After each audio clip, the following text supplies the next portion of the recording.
What's up, everybody? Freaking, it's about to go down. So, Control V. So, the link is in the chat. So, welcome to the Bourbon Battalion Hangout, late night hangout, cigar whisking extravaganza. If you want to join the stream, the link is in the chat. Zach's in here, Daniel's in here. Time to put your big boy pants on, your big girl pants on. What's up, Adam? Jump in here. We're gonna just shoot the breeze, smoke some cigars, pair some whiskey, and do crazy shit. Right there, he is. What's up, Adam? What's up, buddy? How you doing? Not too bad. Just nobody was going on. I was like, well, hey, if no one's going on, I am like full of energy. How loud is my Frank Sinatra in the background? Too loud? No, sounds Perfect. good. Perfect. I'm like, if I'm doing a pub, you can bet your ass there's gonna be some Frank playing. Yeah, I saw you had it scheduled, man, and I wanted to go on a live. I didn't want to do our live, but I wanted to get on somebody's tonight.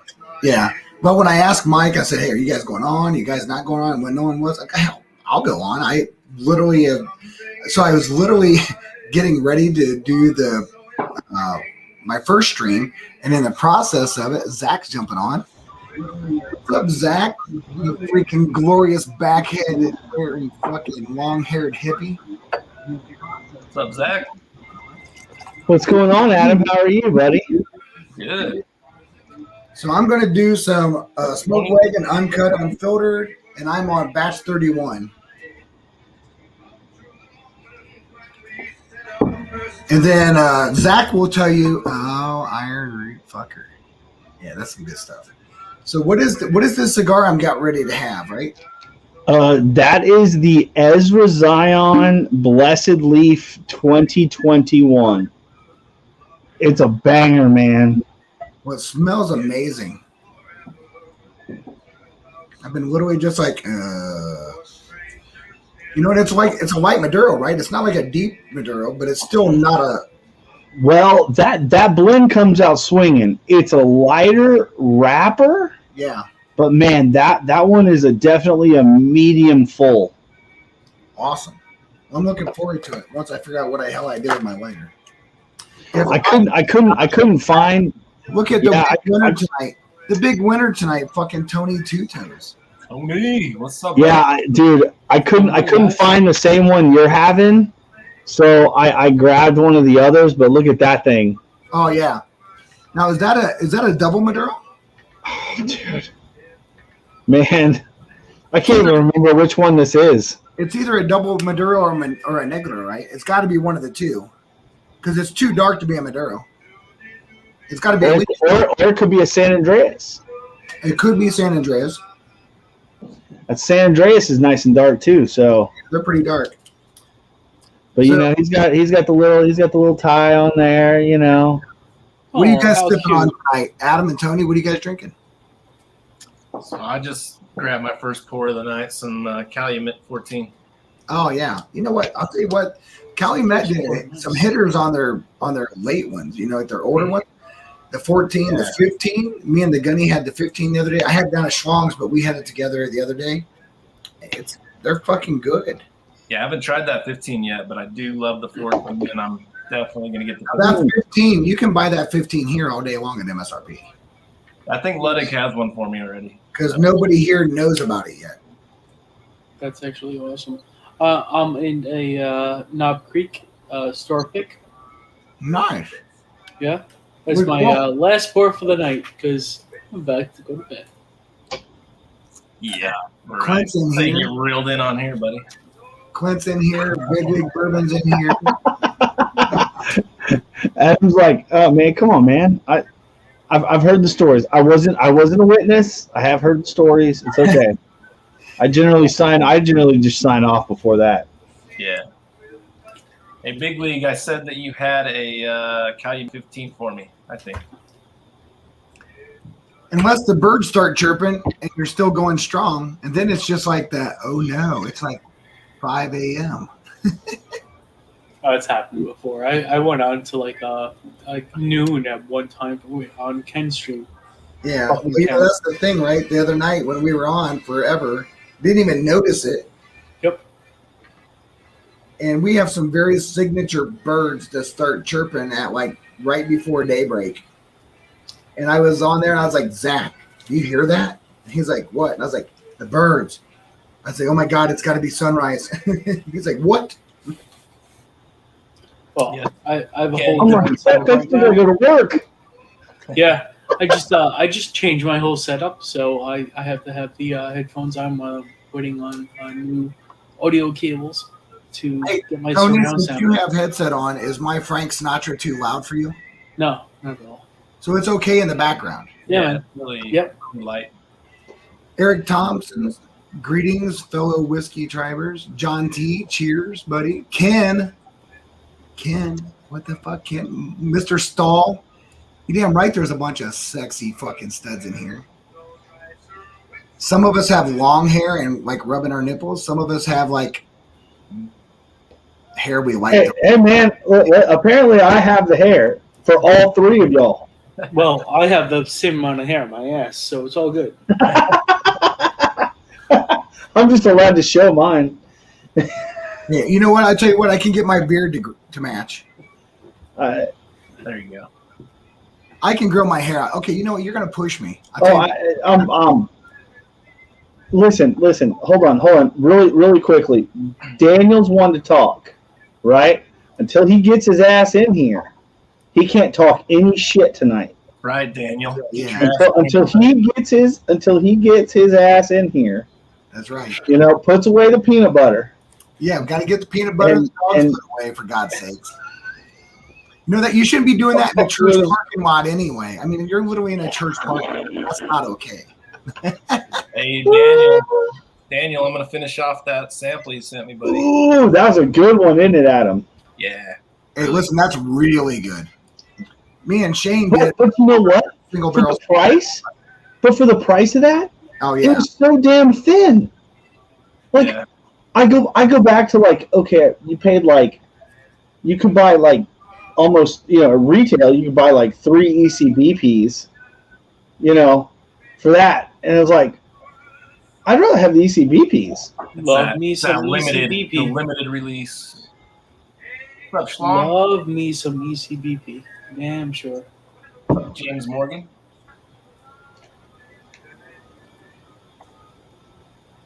Got a lot of people. Make you feel better, Daniel? Schwab, you It's there. I better just get in think they're here. wearing it. Shane better get in here and bring a cigar for God's sakes in his fancy little hat.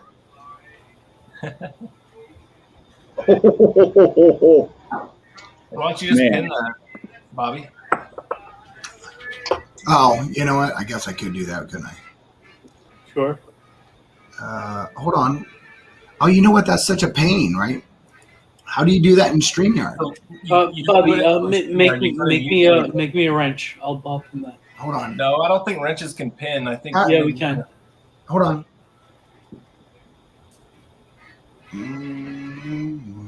Adam. What's up, Doug H. What's up, James? Oh man. Oh, love. Hey, Tony, do a comment real quick. What So are you- at the bottom of my feed. What's up, Chris? What's up, brother? What are you drinking on? They said wrenches can't pin. Everybody's saying wrenches can't pin. That's what I said. But Tony said, no, I can pin. If you make your own comment, you can pin your own. Anyway, You just can't pin the channel comments. Like the channel. can't pin his comment, but I can pin my own. Workaround. See, that's called creative. Yeah, See, you know. that's what companies need more of, right? See, that's what I'm talking about. Buddy, can you hear us, bro? Ben, shut your fucking face, fucker. Sorry. This is- Oh, Can't hear you, Ludwig. what's up, Eric? Eric, what's up? Oh buddy? my God! All these cuss words. I have to leave. Oh, so sorry. My bad. Eric, Lo what are you siento, wearing? señor. What's up, guy? What are you wearing, Eric? Suspenders. No, Spandex? It's Oh, like that's spaghetti straps. just Oh, Spanx. just a tank You top. got that. Spanx. Okay. It's My a wife Spanx. wears I ain't got no There you go. Spanx on. I got shorts on. Spanx my ass. What about now? That didn't sound good. that made it worse. And I'm commando if you want me to prove that. Nope. Yeah. Good, buddy. That's a negatory ghostwriter. Okay. What are y'all drinking tonight? What did you change, Eric, with your video? Do you do it from your computer now? 'Cause I'm looks doing a lot fun. I'm doing it from my office computer instead of. I live in my office, and usually I'm downstairs, and I don't get as good a reception. So I just came up to my office, and I now use the office computer. Yeah, it looks a lot better. So this is a tax write-off. All right, that should be pinned now. Yeah, it is. Nice. Every time you donate to a channel from that computer, it's a write-off. It's a tax write-off. Damn right. That's right. Even if it's all about bourbon. Yep. Hey, you have a YouTube channel. You have a business. I'm Literally, thinking about that. Well, it is. You don't even have to do anything. You have a business. There's no limited liability or nothing you need, right? You have a business. You're making a profit. And the first You got this for bourbon, all right? You happy? Oh my God! What Jesus happened? Christ, what are you doing? Wow. You know Hold on, what? did he actually take his shirt off? It's way more hair than. Is that a shirt or is that a He just sweater? changed his shit, right? It's a Is half that a- sweater, man. Is that a sweater? It looks like you're wearing. It's like you're wearing a sweater vest. No, I didn't know Tony had a freaking sweater, freaking tank top on, man. Nice. Oh, geez. Damn, that's some hair. Good Lord. I'll tell you what, he wasn't lying when he was saying, Zach, he had more hair on his ass than you. That's for sure. I mean, listen. Fucking Listen, Clint put in here. I don't know that that's a claim to fame. Clint put in here like Sam Squatch. Sam Squatch. That's a good one. Owning too much hair.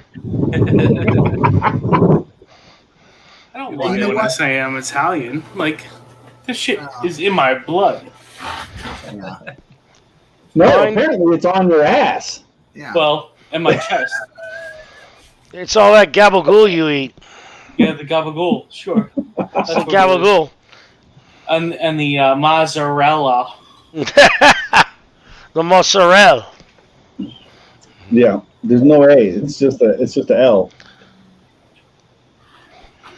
Athletic, is your audio sorted out? Anybody below? I think so. Can you hear me? Yep. Yeah, I can hear you fine, Chris. Had to change dongles. What are you drinking on? I just finished a McKenna. Go figure. Oh, nice. Had to try it again. It was a little better. Hey, Zach, this is a spice bomb. It's rich. That one's good, man.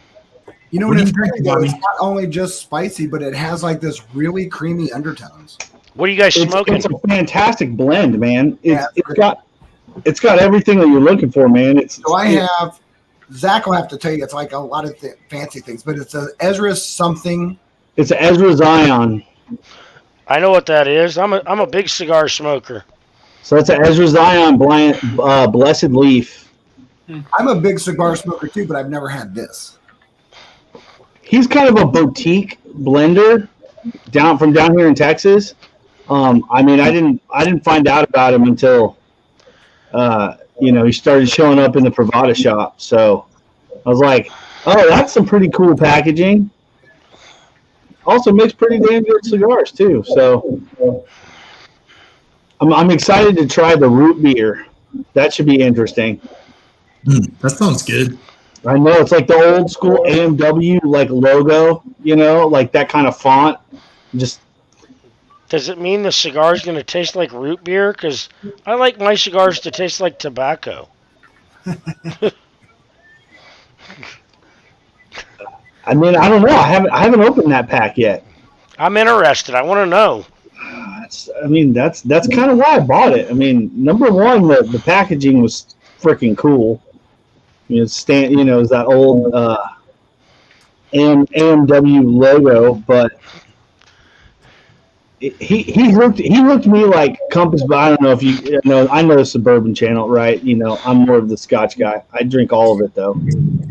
But anybody that knows Compass Box knows that their like packaging is literally second to none. Yeah, Absolutely. So when the packaging matches up with the liquid inside, you don't feel so bad, right?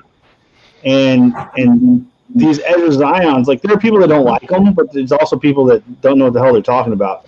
Dude, that's so they're all just kind of like different blends, and it's like they're never a large production, so he just like churns them out, man. And the packaging is just, they're just sick. They're usually like 4 or 5 packs of cigars, and what. Oh yeah. So Tony, you know what? I actually am a big fan of that. I don't hate that barrel-proof bullet. That bullet. You talking about that Bullet Frontier barrel-proof? That bullet, barrel strength or cash strength. It's awesome. It was. I went through like 6 bottles of that during COVID. It was my COVID elixir. I just figured that anything above 120 proof is the same as rubbing alcohol, so I should be able to kill off everything. Amen, brother. Yeah, that works. Yeah, that works. I at least tried it. Hold on, I got someone down here. Oh, I think when this jumps down. From my understanding, 1792 full strength. Look at 125. This is sexy. Love that shit. 6 people, please remove. Oh, dude, you know what? I'm gonna have to upgrade. I only have room for 6 people. Mike, I will bring you on in a second. You can go ahead and push me off and let somebody else come on. I will. I'll bounce people around. I'm gonna have to upstream some stuff here. I was first in here. I'll kick myself out. I ain't going nowhere. You're gonna go out. We just stay in there, Zach. You're coming back because we're gonna smoke cigars. So we'll just rotate people through. Okay. Whatever you want to do, buddy. Yeah, I'll it's just rotate everybody counterclockwise, right? So just go backstage. Yeah, just go backstage. I'll rotate everybody. What's up, Stall? Look at you guys. Stall. Hold on, get Stall. Where's Gunny? Oh, you know what? The Gunny has got like so much work going on. He's stressed out this week. He's got to put all the board packages together and everything for everybody for their upcoming like training and segments out in San Diego. So he came down just long enough to tell me he was stressed and went back home. It will happen, though. I can tell you that for sure. Maybe we got to fire a Bourbon stream so we can get like 20 people on there at one time. So, Mike, for sure, I have the order request in for the shirts. I had to get all the different sizes. So as soon as they come in, they'll be coming out. Tony got his. Did you see that? Yeah, it just came in today. Came in today. Oh, yeah. Hell yeah, brother. I've seen those before. I'm super stoked for this. Speaking of which, Chris, can you get one for Jason Busey? I'm working on it, man. We have a standing order in for when they get any of that size in stock, it'll automatically ship to us. So that's as soon as they get one in. You know, Chris, I'm in the same boat. Like you're actually a distributor. I'm just a guy trying to order it, and trying to get everything 3X and above is a challenge. That's because when COVID hit, they stopped producing anything, and especially the larger sizes, because they were using all the material to make the cloth masks at a lot of the shops. Wow. So they used any and all existing stock to make masks, and they've just started production at those places in the last 2 months. So they're refilling all the smaller, the more common sizes that they sell the most of. So the small through extra large, we're finally starting to see 2XLs and some 3XLs come back in the normal colors, you know, like the whites, the blacks, navy blues, reds. We're starting to see that, but they said it could be another month or so, and before we really see inventory of like 4X and 5X. But we're starting to see it trickle in at times, but as soon as it comes in, it goes because there's standing orders and back orders. Yeah. So when I talk to my local place here in town that does it for me, the people I know, they said, "Hey, you're gonna have to wait a second because I have like orders of nothing but 2X and above." Yeah. Like it took us 5 months to fill a sweatshirt order that we had. We had everything out, but we were straggling on 9 sweatshirts for almost 6 months. Well, I know we didn't hook up today, but we need to hook up like in the next amount of days, right? Yeah, for sure. Because I have a Around all day couple different tomorrow, things I want to do with tomorrow. hats. I have some hats I want to make. Okay. Yeah, I'll be around all day till 5. All right. I'm going to knock out Zach for a second and see who's down here. Someone's down here. Let me see down here. I got some people rotating around. Shits, I feel bad killing this right here, man. Eric, you're back in. I'm good, man. I'm just going to rotate people around until I'll have to upgrade this weekend. So Is that Grease's gold, Karen? No.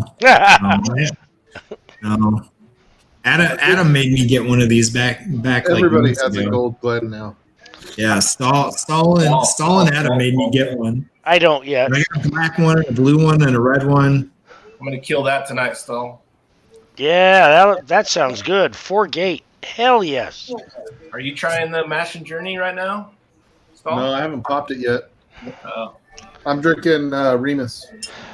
Hey, Bobby, I scored one of those Smoke That's my Wagon next Red, White, one. and Blue bottles tonight. Oh, Fuck really? you both. Fuck you Yeah. both. I'm working my way up. I had to get one of those, man. Yep, Yeah. me too, man. Well, what do you want, Tony? I'll send you stuff. Remus. I only So have 3. All right, well, I'll take a sample of one. Take 1 ounce. That's all I need, man. I'll I'll send send you you a some. 2-ounce sample. What are you 'cause looking ideas- for? Are you looking for what Remus are you looking for, Tony? Any and all, because I don't see them around here. They literally get you a sit on bottle the- if you they wanna buy a literally bottle. sit on the shelves here. Yeah. Jesus, really? What do you think of Yeah, the you can find Remus on our shelves here all day long. Yeah, don't act like you got it so bad, brother. No, I don't got it so bad. I could always ask Ben to find me some Oh, shit. you can always get a So, bowl so stand I like was Mr. talking Nice. to. I told Shits. I was talking to. I went to one of my stores today, and they had the guys from.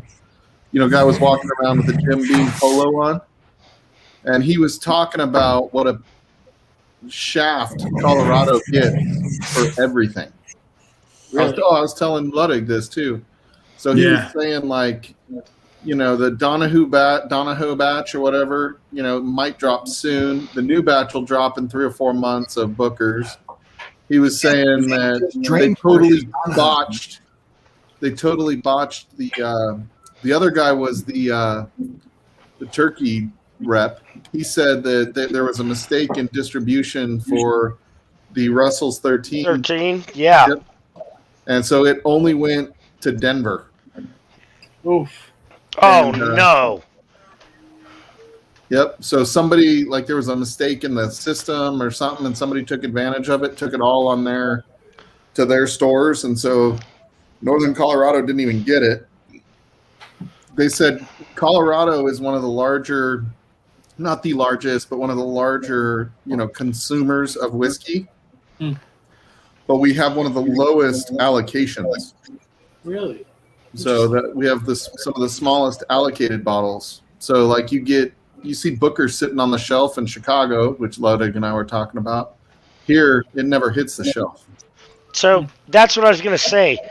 Yesterday, I bought 2 bottles of Booker's pigskin at a local convenience store. One I didn't even know sold liquor. They had 2 boxes of Booker's pigskin. I bought both of them, $74 a bottle. That's a good price. Wow. Yeah, Great price. that's pretty much MSRP with tax, right? Right, Mhm. absolutely. That's exactly right. I was like, there's no place. I live 32 miles from El Paso, Texas. I have a Texas Total Wine and a Texas Specs. So I get a lot of really good choices. I didn't even know there was any pigskin left, let alone for $74. Hey, Adam, I'm gonna shift you out with Zach for a second. I'm just gonna rotate people, right? That's all I'm doing. Yeah, man. I just found 2 batches of Bookers this past week. They're both 2019s. Oh. 2019-03 and 2019-04. Yeah, we've got a bunch of older ones around here at smaller shops. They just sit on the shelves here. Yeah, the 03, I think, is the one Bobby said was the 2003 is the Country Ham, and it's a banger. Yeah, Country he said- Ham is amazing. Country Ham, better than the 04 for sure. Yeah, 2019. The 04, I believe, is the. Which one was the shitter, Bobby? Oh, dude, the Teresa's batch, the 2019-01, I think it was. Oh, is that what it was? You said one of them from 2019 was a shitter. Yeah, Teresa's batch was not good. So, well, I'm not going to say that, right? If you're a person, like there's people out there that really like that big, huge alcohol aromatic where it's not like super flavor. It comes in like nice finishes, but it just turns into like ethanol, right? It's just like this heavy alcohol note. If you like that, Teresa's batch is for you. But if you're looking for like a really good flavor, so like, you know, I know when I'm thinking like talking to Zach and anybody that's a cigar guy, you're looking for a really good flavored finish to pair with your cigar. It is Port not Charles. that. Port Charles. Is that Port Charles? Was that Oh, a yeah. Nectar, Bobby, or was that? Oh, What's that? well, see. This was the.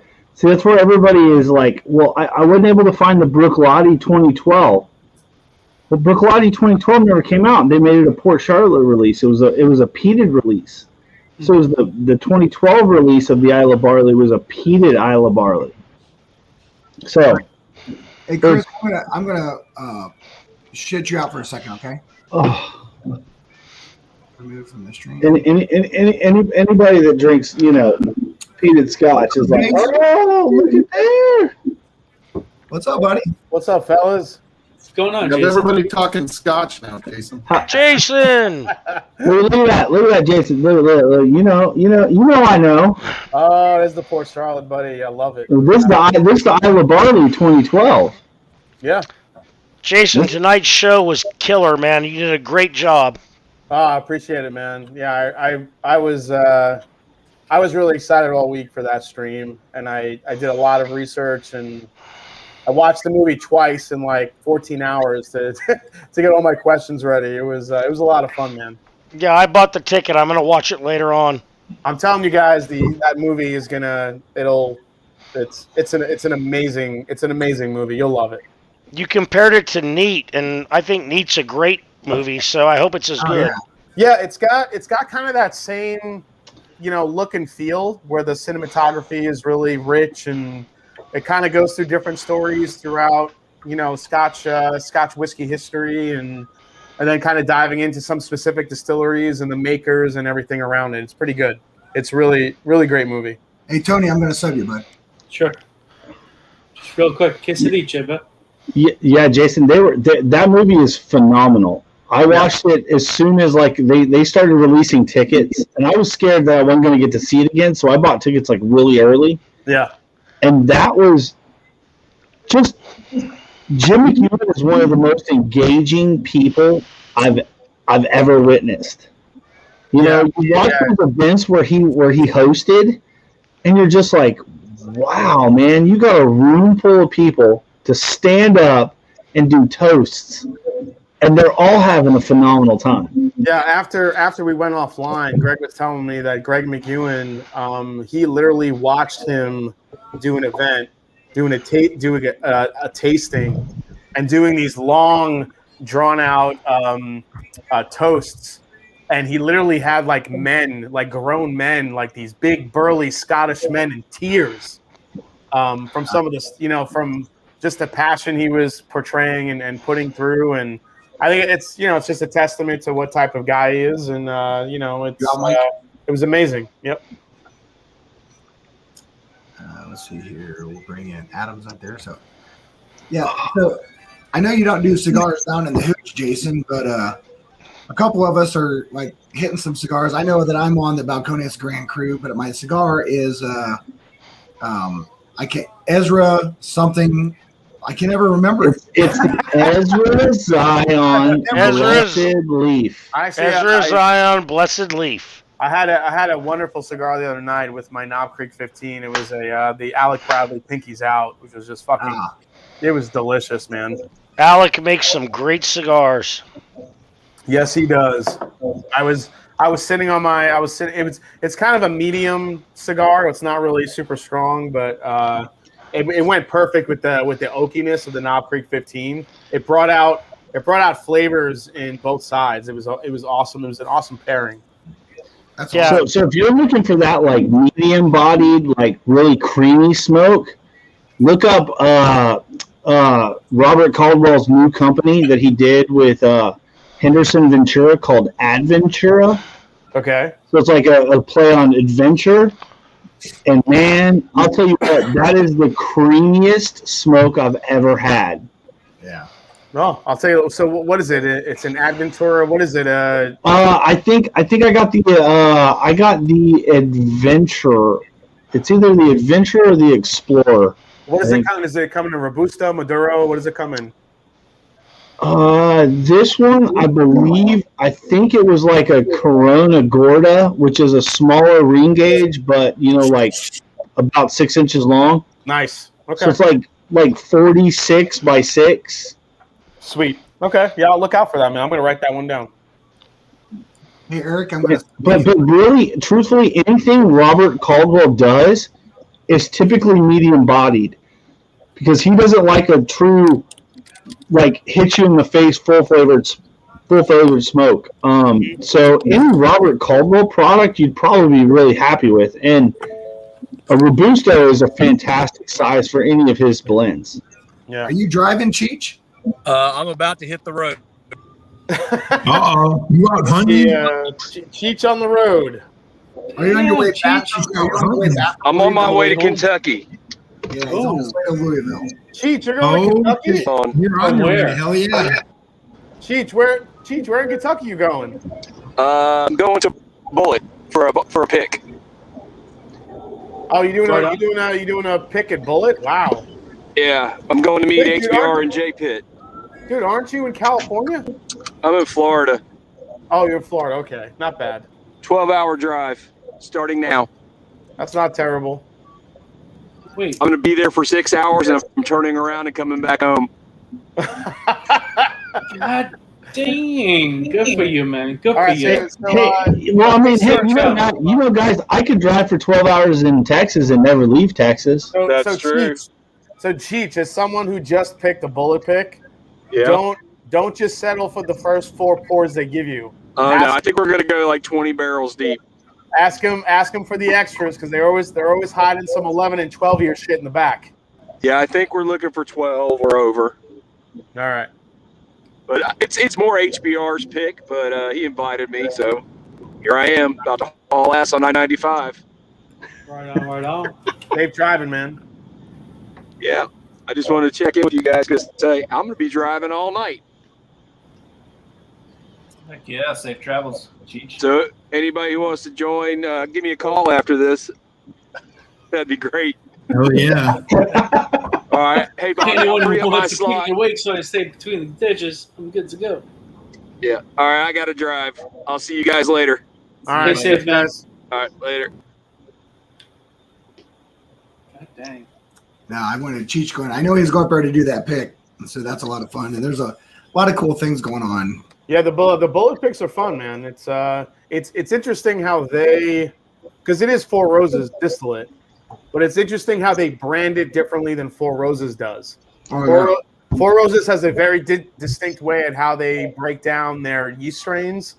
Bullet does it differently. They do it by flavor profile. So one is like the strawberry yeast, one is the honeycomb yeast, one is the melon yeast. So it's very different. So when you're kind of going in, you're like, what the fuck does that mean? Like, what yeast am I picking?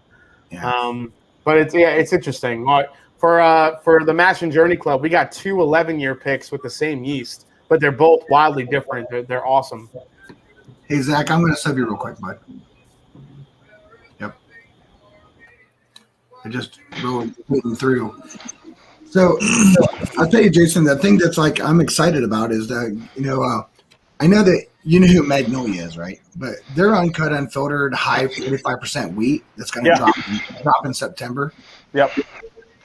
I'm actually pretty excited about it because I think it can bring something to the table that we haven't really seen in a little bit for cask strength. Yeah, a cask strength weeder. 35% is. I mean, it's sourced from MGP, but it's great stuff. Yeah, and you know what? I'll tell you what, they've done a great job over there with some of their stuff. Ed was really good when I went down to the Schlammering in South Carolina with most of these guys. He ponied up, 3 cases to take down to share. Yeah. And so good stuff going on with that. But I'm excited for that launch in September. Yeah, I'm going to be spotlighting them soon, the Magnolia Bourbon. So yeah. Now it's interesting, and it's a cool story in the idea of the old rectifier, right? The old rectifier story is pretty cool. Yep. Yeah, for sure. All right, guys, I'm going to jump off. I just wanted to say hi. I have a lot of smoky whiskey to clean up, so I'll talk to you guys soon. All right, cheers. Later, Jason. See you, bud. Take care, guys. Have a good night, Jason. Good. So I'm trying to evenly disperse, so hopefully that works. So the next thing will be, what's really stupid though is you can't go in and just you have to buy the entire bulk year of everything up front. Yep. I'm working on it. Yep. So as far as the bourbon kind experience goes, it's literally evolving day by day. So I'm really encouraged right now. I got word back from my lawyers on stuff. I got a lot of stuff figured out paper-wise. Got my vendor's license, which is good. I have a meeting with the health department tomorrow. So,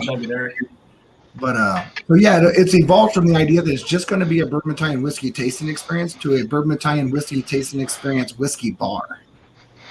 That's awesome. Because with a liquor license, I not sell whiskey. So, yeah. Hey, Bobby, you're talking about wheat, uncut, unfiltered MGBs, right? Mm-hmm. Do you know how many years that's going to be for the one that he's doing? It's going to be, how old is it? Yeah.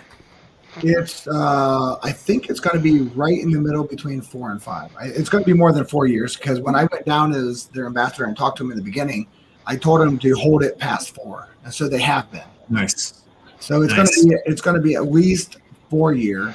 But when I did it at 3, it was already decent. It was just a little thin. But the 45% wheat and cut it's going to drop at 118.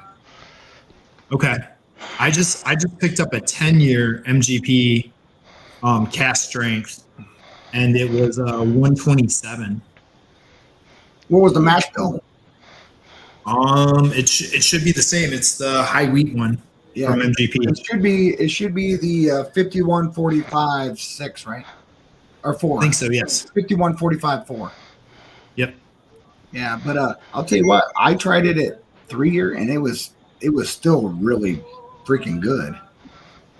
Yeah, they're really good. I was excited. I haven't opened this yet, but pretty excited about it. Yeah.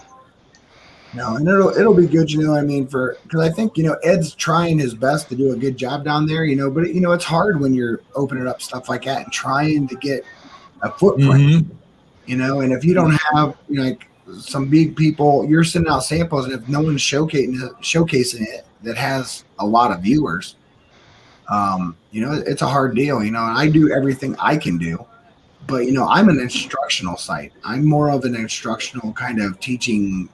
That's my labor of love, is helping people to understand what they're drinking, why they're drinking, how to drink, what's the difference, why does this taste like this, whether you're talking about a single malt. Because my whiskey bar is going to be American whiskey, Canadian whiskey, Irish, and Scotch. But I'll be exclusively doing American whiskey and the bourbons, the rye, and all that stuff in the beginning as whiskey tasting experiences. Sure. Nice. Nice. That'll be fun. Yeah. Well, Daniel, I get bottles at wholesale anyway in Ohio. So, they're MSRP, so not wholesale, but a little bit different, but not tons. It's usually pretty right on point for price. So, what do you drink, Zach? What do you drink with that cigar? Port Charlotte. It's not the 10. It's just the 2012 Isla Barley. So this one's a 6-year-old. Doesn't give us the cask, but it was distilled 2012, bottled in 2019. Nice. So, man, it's Peated or not peated? well. Port Charlotte is Brooklotti's peated line. So you have their standard peated line, which is Port Charlotte, and then you have like the experimental side, the ultra peat, which is Octomore. So you have Brooklotti that's unpeated, Port Charlotte's peated, and then Octomore that's like heavily peated. I'm trying to work my way to peated. Listen. The way to get there is to start small. Oban is a fantastic, lightly peated. Oban 14 is a fantastic whiskey. Highland Park 12. People find that people who aren't really attuned to the peat yet find it in Highland Park. I've never found it. It's so light that I think the ppm is like 4 or 5% or something like that.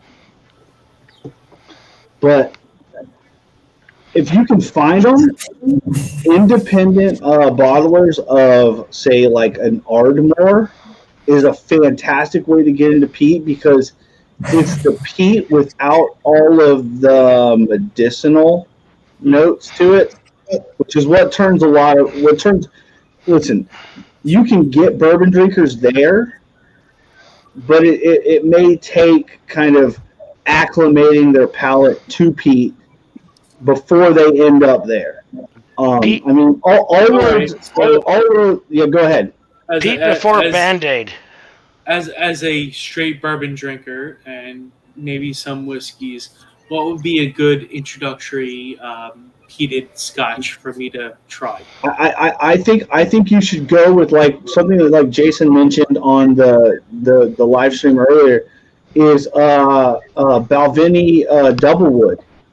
That's a fantastic intro Scotch because it does have those notes of bourbon.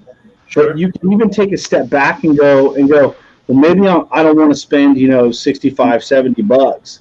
I'm okay with that. You could look for something like Deanston Virgin Oak, which is definitely going to be more reminiscent of bourbon. Okay, I'm gonna ask for what's more accessible though, because I don't think I've ever seen Both of those are extremely accessible. Really? Yeah, you can get those everywhere. I am not suggesting anything that's like Okay. unaccessible. All right. But if you wanted to go peated and not spend a lot of and you're still looking for those sweet notes, Mm-hmm. I would have to say probably the Ardbeg Wee Beastie. Wee Beastie, Ardbeg. It's their 5-year-old peated expression. It's Lightly peated. It's peat and sherry. And peat and sherry just like it's a match made in heaven when you're talking about like from a peated Scotch perspective, it's fantastic. Okay, Ardbeg. You can't beat sherry and peat. We all beasties. Zach, you're making me want to go out into this like one area that's like this protected area and like snatch up some peat and just come back home and smoke it. And put wood chips and do like a blend and see how much I can fuck up something. So actually, you can order it off of Amazon. It'll be Irish peat, but it's still peat. Hey, I can get some good old fashioned like protected wetland Ohio shit and peat. I don't. That's not what you. The problem is you want to let it sit out and dry out before you actually use it. Oh, I can do that. I'd just be interested to see because, like, I'm not against peated. Right? So actually, Balcones wanted that for their peated expression, but what they found was the only place that they found suitable was a protected land, and they said they found it, and they could have gone and asked for it and gotten landowners' permission, but they didn't even want to give anybody the location of where they found it because they wanted to be ecologically responsible. So yeah, I don't want to do that. I just want to swipe it and make it personally and not tell anybody, but still taste it and be like, oh yeah, that's good or that's like really terrible. I mean, it's going to be different, right? Oh, yeah. It's a earthiness that you don't get from just burning wood, Right. because it is vegetative matter. Definitely. But I mean, but also they're only smoking barley to impart some flavor, whereas where they used to actually dry the malted barley out, because essentially, to malt the barley, they've got to wet it and heat it up. So that way the barley comes out of its shell and starts to grow out of its shell. And that's the malting process. And it basically you just want to crack the shell and release those sugars to make them accessible. And that's why you have malted barley and, basically your most of your bourbons, truthfully, because there's not enough enzymes in there to kickstart fermentation. Yeah. Adam, so are you still drinking the same thing, buddy? Oh shit! No, I'm working my way up the ladder. Oh, here. Baker's. You know what? That's probably, Love even though that. it's not the best kept secret, it's still kind of. That Baker's 7 is freaking good. It's a good drinker. Pretty good stuff. Yeah, it's pretty good. Yeah, I like mine for sure. Is me and Zach the only one doing cigars right now? I think so. Yeah.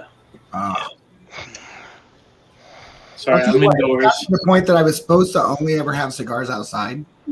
Yep. But I've slowly but surely, through experimentation of saying like, "Oh, I was outside, but windows were open," and kind of stuff.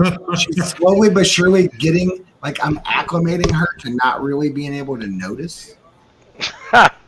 And like it's been like this really cool experiment because she is a schnoz. She can literally smell that shit from like 3 miles away.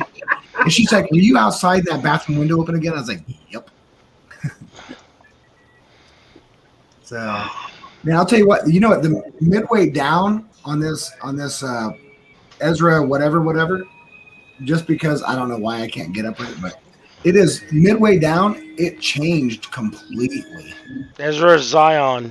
Ezra Zion, something fancy leaf, right? Blessed leaf. Blessed leaf. Yeah, Fancy leaf, blessed leaf, It's okay to not get it right. tomato. I have someone here to tell me that. It's like, hey, what am I smoking? Because it's something that was sent to me, right? But I like it because it's different, right? The thing I like is it normally what I would pick based off of my basic profile? No. But has it turned into something I really like? Now, listen, I do like palate exploration. I will not talk about it too much because I talk about it so much. I always push my palate. I will literally find something that my first instinct is bad, and I will push it and push it to figure out, is it really bad, or am I just in my mind? So like that's what I had to do with Scotch, right, Zach? We talked about this. I had to tell myself, hey, listen, get that out of my head. What's the flavor?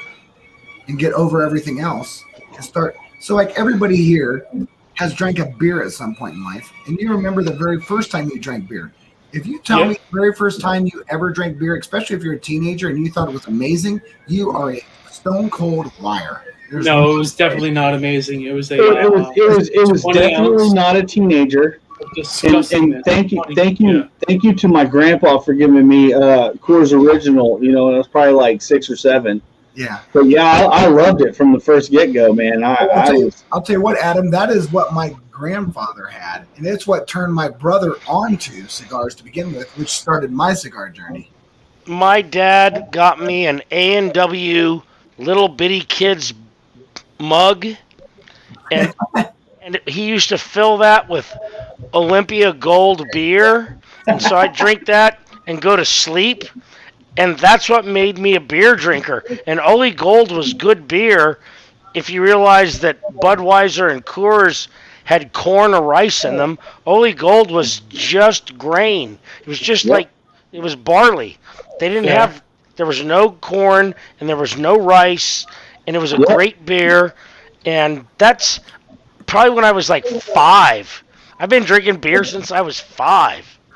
And I'm 55. I'll tell you, Eric. Like I can tell you exactly. Like, so my dad was he was a different beast. Let's just say that, right? There was things that he was. There was a lot of funny things. Probably not the greatest dad. Probably not the greatest husband to my mom. My mom was a rock star angel sent directly straight from heaven. And but there was certain things that I literally am an optimist, so I will always hold on to like the funny and anything that makes me laugh and happy. I was 8 years old. Never forget this. We had this old rackety, like kind of like not a garage, but you pulled into it. It kind of covered like half the car. It was a ratty. I was like so poor. It was ratty. And Carport. And we pulled in there. And so he took me out to the old Frigidaire, it cranked down and opened it up. And he gave me a PBR and said, "This is beer." And he opened up a Playboy, and the centerfold was arguably the best centerfold ever. And he looked at it and he's like, "Those are titties. That's this. And that's where you put that." And that was the talk. And I had it at 8 years old. So you were ready to conquer the world. Dude, he put listen, you had the beer covered. At 8 years old, he You put knew where to put it. And I literally was like, "She's amazing." Well, okay. My uncle told me at one point that you should always carry a 375 of vodka in your glove compartment. Reason being, this is kind of fucked up. I'm sorry for anyone who may take offense, but this is what my uncle told me: is that you dipped it onto your finger, and if you used that same finger on the woman that you were with, and they screamed, they had a venereal disease, and you should not. Oh my God! You should not progress any further. That was the advice that was given to me at the ripe old age of 10. Yes. Of 10 years old. But as offensive as that may be, and I understand why someone could find that, I remember having a similar talk at 10 years old about the same thing. So bad. Not that it was good educational thing. They also told you a lot of things back in the day that was terrible advice. Oh, sure. Yeah, go for it. Yeah, but you run into all kinds of terrible advice when you're a kid, and then you grow up and you're like, "What the hell were they thinking?" What did they even say at that point? Yeah. No, it was not good. I can remember I remember having talked with my kids as they got to school, and I'd ask them like, "Okay, what are the bad words?" And I felt like amazing, like I had this epiphany of great knowledge. And I said, "Well, listen, it's really simple. If you want to know, those are words that are disrespectful because times had changed." I said, "But if you say anything to make someone else feel bad and make yourself feel good, it's a cuss word. You should not be doing that. I don't care what the word was." And you know what? It resonated with my kids, all four of my kids all the way through. And they will both, all four tell you, "Hey, I remember you saying that." I said, because you can't sit there. Like, there was a terrible term that I thought was one of the most horrific terms when my kids were growing up, that they would sit there and say, when we were kids, it was more of like scummy, but they would say there was another word for someone that they thought was less or whatever. I forget what it was right now. And I was like, listen, you don't know that kid's family life. You don't know where he's got. He does not have a choice. He or she doesn't have a choice for that. And you cannot characterize the character of a person based on circumstances. So, give them a chance to prove to you intellectually through understanding their dialogue, and just don't think that way, because everybody has a different profile, right? So there's room for someone in here, and I don't know why Shane isn't in here, or someone sitting backstage should jump in. There's room, right? It's only 6. Next week, I'll bump it up to 10, hopefully. Everything goes right. But I think that's the thing that's so weird, right? Boys, we get told things that you think back, like no one in here is like super young. You got told things that you think of now you would never tell your kids. Never. Absolutely. Like men don't cry. I think that's the biggest one that I was told as a young child, that men don't cry and you should man up and all that shit. But no, that's fucked up, and you should not tell a child that ever, because men do cry. I cry weekly. Dude, I'll tell you what, it's one of the greatest. So, I had this conversation last week, like literally last week with my daughter. And I said, For me, I'm the head of household, because me and my wife had an understanding, right? Nothing I did was like, I'm this and you're that. We had a mutual understanding. We've been together for a long time. So I'm gonna wear the burden. Anything that's burdensome is mine. But I don't care who you are. That stuff builds up and it builds up. And somehow you got to figure out, how do I release that burden? And for me, sometimes I can tell you right now, my thing, and my wife knows, I will tell them right now, hey, this is what I'm going to do. And when I do it, it's always the same thing. I will go on YouTube and I will literally watch military homecomings. Because if I choose to release all the anguish and sadness in my life, it's usually right now from that, because I experienced it. But I also get this big, huge release of stress. My stress just kind of melts away. I'm not thinking about anything. It wears me down. And, I'm good. So I think everybody deals it in their own way. But I think you're right, Tony. I think sometimes you're told that, hey, you as a guy should not be, you should be good enough. You don't have to release. And that's not. You're told as a guy to man up, nut up, and not cry, not feel bad about this. No, fuck that shit. You cry. If you feel bad, you fucking cry. That's a great release. Rub some dirt in it. That's what we're told. Rub dirt in it. Fuck that shit. No, I agree. Fuck that. That shit. That's what's wrong with it. Express your feelings. You're a person. Amen. You're a human, and you should express your feelings. Absolutely. Absolutely.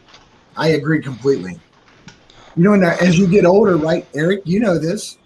As you get older, you're way more emotional than you ever were in your life. Oh, yeah.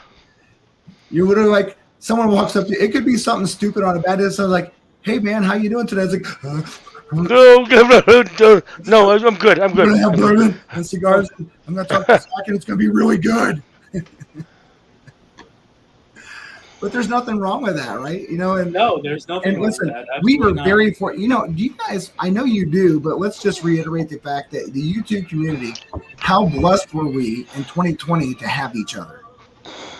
Like, seriously, think of how many people have nobody. Well, listen, that's been made several times, and actually on one of the channels that I follow, one of the guys actually works for NASA. And they actually had people like committing suicide because they didn't have anyone, and they were missing out on that, person to person kind of relationship of going into the office, when everybody was said, just work from home. Well, the only time people interacted with other people sometimes was the time they went home, was at work. Yeah. So like they made them say, okay, on your video chat, you actually had to show video. You couldn't just sit there with your video off, to combat this. So, I mean, this isn't just YouTube, right? I mean, this is in our day-to-day business lives, right? I mean, but from a release standpoint, YouTube was huge, man. Just being able to like converse with someone, even if it was, and I know that there's a lot of people out there that aren't in, the whiskey community, that don't understand the validity of chatting with someone in these chats, because there's a lot of people out there, like I could probably meet y'all one-on-one and it would be like we hadn't met for the first time, and that's the best part of everything that's come out of COVID, is the fact that I now have friends all over the world. When I look back at it, and I didn't think about that previously to COVID. It was just like, oh hey, listen, I'm on these streams and I'm like chatting with people, but I didn't understand. I didn't put value to it, and there's value to it now. I think that for me, like, there was like a serious thing. And if Bridget was down here, she'd tell you, I spent the last 11 years as an 85% world traveler. So, I mean, I wasn't really home. And when I was home, it was a designated time. It was enjoyable. At a certain time, I was ready to leave. They were ready for me to leave. They had their set routine. I had my routine. And all of a sudden, my wife of many years, we now had to spend every day together. And so we were really fortunate because we've always had a very. I'm so sorry. Oh no, it's been great because we have this very open relationship, right? So one of the things that I can say in my relationship, which is unique, we've always had communications. We've always been really straightforward with everything. There's never been like nothing said. And I was like, listen, and she would say, listen, I'm not used to this. And I'd be like, I'm not either. So when I had some of the kids gone, I had a spare bedroom to go to. And we were able to work through that. And now it's kind of one of those things that I was like, wow, now if it opens up and I have to go on the road again, I'm going to be kind of sad because I've really gotten to reacquaint myself on a daily basis with this person I've said I want to spend forever with. Mm-hmm. And, and it does. There's like all this weird things, but some people don't have that. But, like when I'm talking to like Guy and Hangouts and getting together people, you guys are my dudes. This is my community. I can make up for going to the pub because I could hang out at Livewire. I could hang out at Ken and we all could get together, right? You know what I'm talking about, Tito. It just, you felt better. Oh, Tito, what are you drinking over there, bud? Everything. You can't hear you, Tito. You're on mute. What are you drinking right now? He's muted. He's Oh, look at that. I'm on the Look at that grand. father figure. Nice. Like I'm on this grand crew with this cigar and this grand. Camera was turned off, or the microphone was turned off. I'm drinking this right now. Oh, Elijah Craig, 12 years. 12. Whoa, jealous, buddy. How's that going? Oh, it's amazing. I bet it's horrible. Send it to me. I'll get rid of it appropriately. sounds like a plan. Hey, Tito, have you put that up side by side against the Elijah Craig 94, which is supposed to be Yes. the same? It's not the same. Yes, it's nowhere. It's not even close. Not even close. And I like the 94, but Yeah, I do it's too. not the same thing at all. No, not even close. Me and the Gunny had this conversation because he actually has the old Elijah barrel strength and the old the pirate bottles. Yeah, we have them both, and we did them against like the Elijah Craig, barrel picks nowadays. Along with we did the 94 versus the 12, and it wasn't even the same. Is the barrel strength that much different? Because that's still 12. It is different. Okay. It is not the same. It's delicious. Yeah, this stuff's great. Yeah, I have it up here. It's one of the few that I have a backup of. There for a while, you could get it regularly at pretty close to MSRP on must-have malts.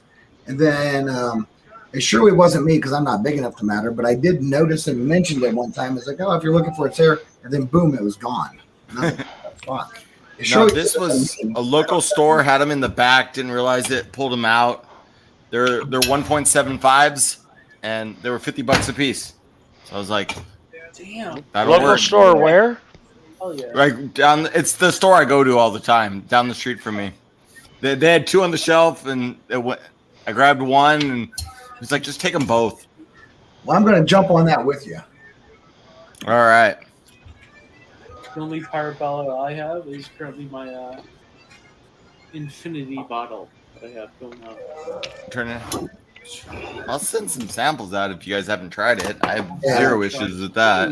It's really good. Yeah, Tito, I'll send you some stuff. If you send me a sample, I'll send you some good stuff, man. I'll send you some good stuff as you send Elijah Craig 12. I'd send other stuff with it. I'm not gonna send just that. Oh, I got some stuff. Yeah. Yeah, I got you, Tony. But I will say, Zach, that Send it to Burbank. So that cigar is great with Grand Cru. I have some samples. Well, I bet. in there. Oh, dude, it's a kick. It's awesome with Grand Cru. I have to get off the Grand Cru because I just got it and I'm going to have it gone. I'm literally down to like hardly any. I can't get that here. We can't get any more of it here either. It was pretty limited. Did you just mute yourself? It's a fantastic bottle though. Oh, fantastic. Oh. Even the Gunny was like, dude, that's really good.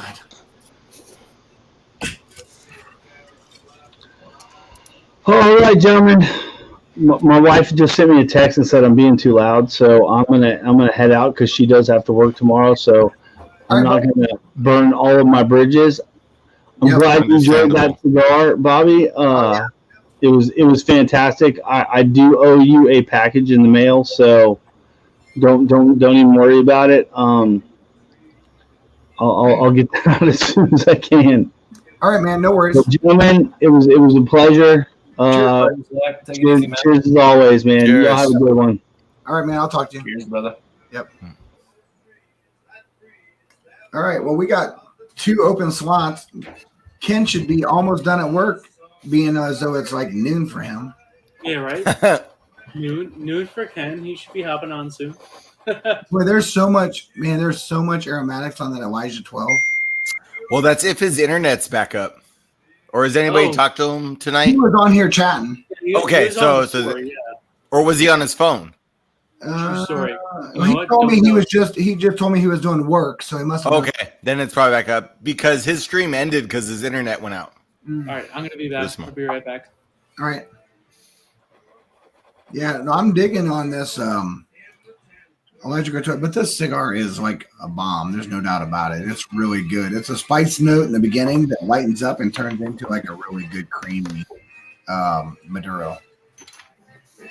Not a dark, oily Maduro, kind of more of like a just like a light cream, you know, that has like some really good spice notes.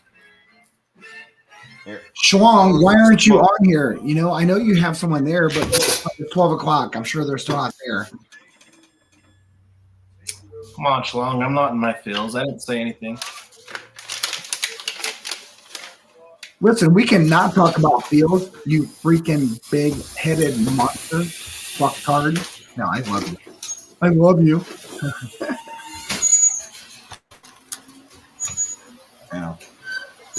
I have a whole nother cigar though. I mean, it's only midnight for me. I've never been done before like 2 at minimum. You know, we got to work on like alcohol preservation, sipping, and stretching that shit out at them. Because that was like a solid drink that you just took. It was a pretty small pour. I was just ready to finish it off. But no, you are right. I definitely overdo it quite often. He's such a dick. I swear to God, he's such a dick. No. I'm an emotional. You know what? Bobby, take that comment off so we can see names, dude. Take what? Oh, hold on. I did. Just click a different comment and then unclick it. And then punch yourself in the face 3 times. That too. But I'm not like, okay, so how do I take it off? Oh, hi. There we go.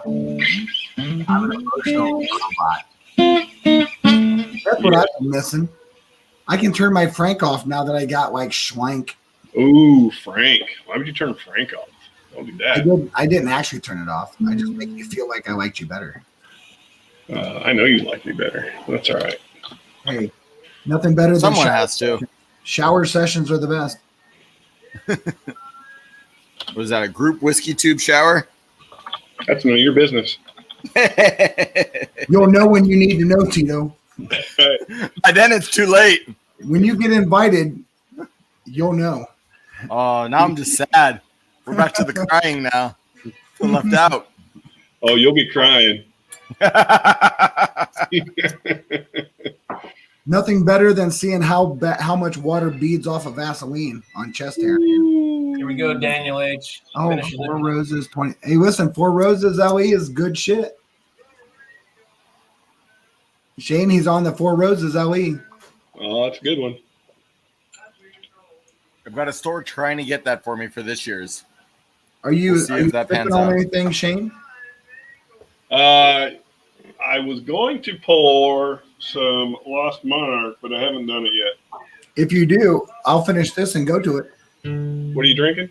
I'll join you guys. I'm on Elijah Craig 12. Oh. I don't know where I put it though. There's a bottle somewhere. Yeah, Daniel, pour some, buddy. I'm on the plastic old. Mm.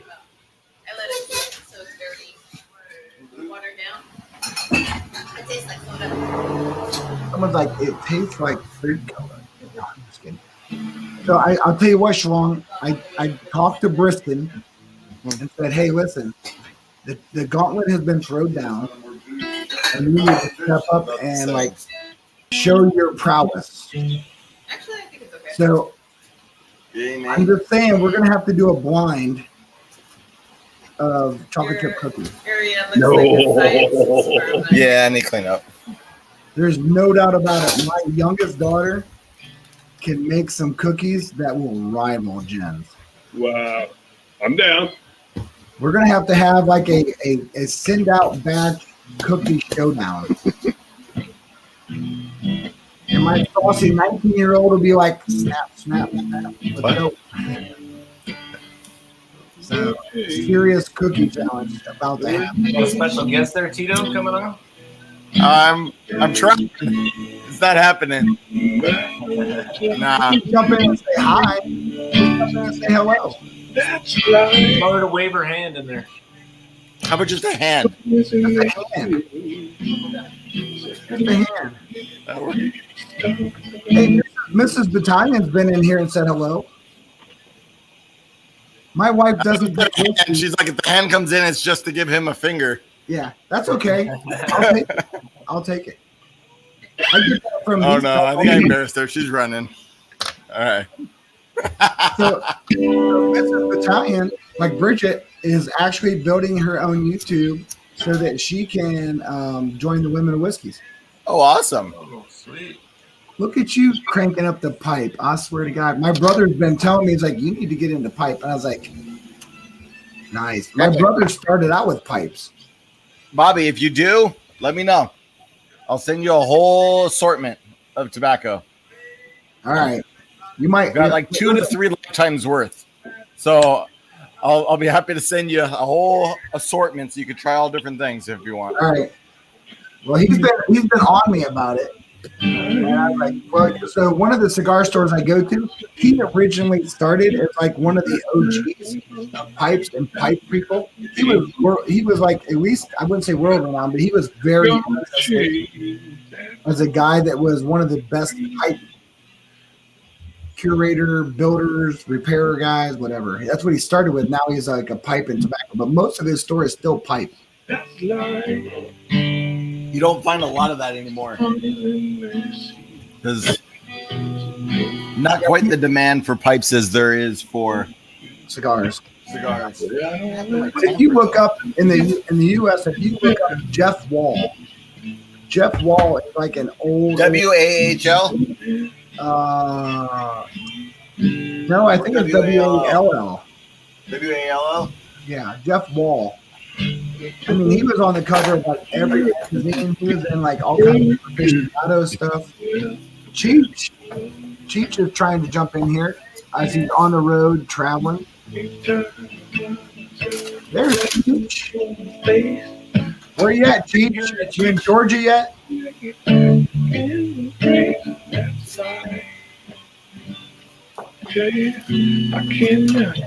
Cheech, we're gonna have to do a cookie exchange in Bristol and see what happens. He might be muted, but Cheech is in here.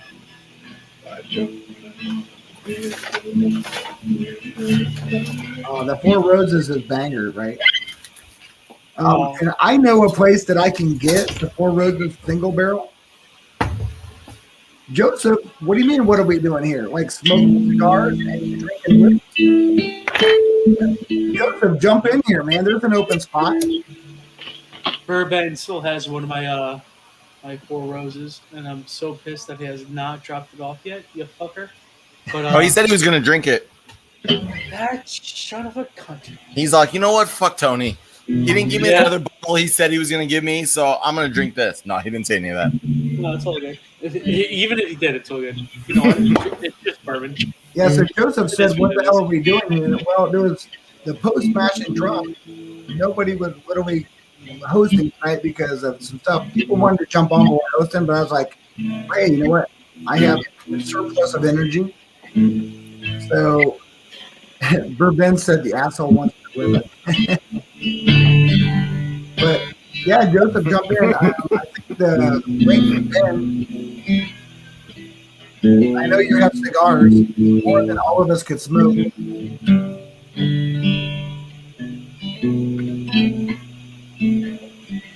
Yeah, I have the 2020 LE Four Roses single barrel pick from Lucas Liquor, and Shane has the 2020 LE Four Roses from. Oh, the LE and the single barrels are different things. Well, an LE. So like, No, it's the private selects. Yeah, The private selects. The LE is the $300 bottle that comes out once a year. Ben, that Blanton store pick is mine, you fucker. So this isn't the 2020 that I have, but I do have the LE, and I do have the barrel select. You have the LE and that you're saying? Mine's a single barrel private selection LE from Lucas Liquor, but I think it's 2019 because they do a limited edition every fall. Yeah, and the LE is like it's a batch. It's not a single barrel thing. Yeah, but the LE is the LE, right? No, the LE is a separate thing from that. It's in a different bottle completely. Well, I know the barrel. I know that me and Daniel's talked. I know what he got, so it must be something different than what I'm talking about, right? Okay, if it's an LE, it's different. Like those are fantastic. I've never tried an LE. Yeah, so this is different. This is a limited edition single roses private selection barrel pick, but it blew up over time, right? So this was back in like 2019. The only reason I can say that is because it is a single roses private selection. Like you go down here, it's LE. It is the LE. Hold on. Do all the barrel selects say LE? Because I know they do an LE every year. That's a very specific thing. Yeah. So this was. Wait a minute. Is yours saying warehouse LE? It's warehouse LE. Okay. They do a limited edition every year. Yes. That's the different. bottle changed. That's different than what you got, Bob. Yeah, I know it's different because it's changed, right? It's changed over the years. What it originally came out to be and what it is now. Because the one now is like way higher. The price point is like astronomical. But it didn't used to be astronomical. Back then it was just warehouse LE. Now they've made it into this big limited edition, but it's still warehouse LE. It's still private select. It got so big so fast that it turned into something more. And they just started. Four Roses has always had their like 8 different recipes that they have. Yeah. So each one is kind of limited edition when it comes out. But all the previous years weren't the price point that they are in the last year. Right? That's the big thing that changed is the price points. Well, a lot of things have gotten a lot more expensive recently. Yeah. Well, everybody sit at home and drank. Yeah. And all these people that didn't have jobs got unemployment and money and decided to buy booze instead of pay their bills. Tired. What the hell's that all about? Because you're not drinking. No, I'd be dead tired if I was drinking. Listen, a cigar like livens you up, but you can't have that. Nicotine's a little bit of a stimulant. Emotional robot. What's going on? You know what? I'm pretty sure. Wait a minute, Shane, isn't that the room with the doors that you can put up? No, this ain't the bar. This is the. It's not the bar room. I thought it was off to the side of the bar room. What's up, JD? No, this is the room over the garage. So my wow, that's an amazing price. Where's the price at? $198. Yeah. Because I thought they were like MSRP. I thought was like $299 or something like that. Maybe it's not. Maybe I was It way just off. depends on where you get it from, right? Daniel got hooked up when he went to that place and got it. What all the people say. Is that no? This is like I forgot who made this. It's a pipe maker that was on Instagram. Do you have a recommendation? If I get a pipe, a recommendation for absolutely. You get a corncob pipe to start with. They're dirt cheap. They're a clean smoke, and it'll let you know whether or not you like it. And you go through, you do that for a little bit, and if you like it, then you go buy something else. Yeah, I don't have to like it. I will force myself to like it. That's just the way it is. No, I mean, it tastes great out of a corncob pipe, so there's nothing wrong with it. Oh, they're $150 MSRP. What are? The Four Roses LEs.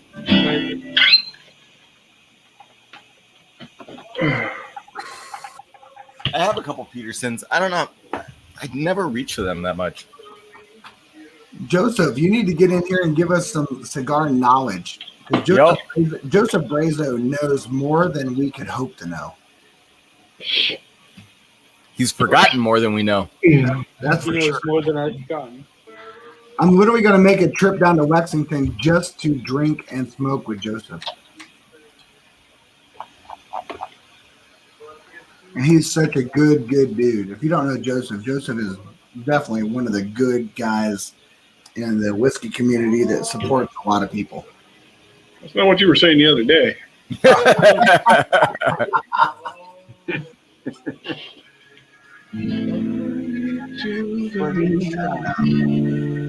Let me play among the stars. Oh, yeah.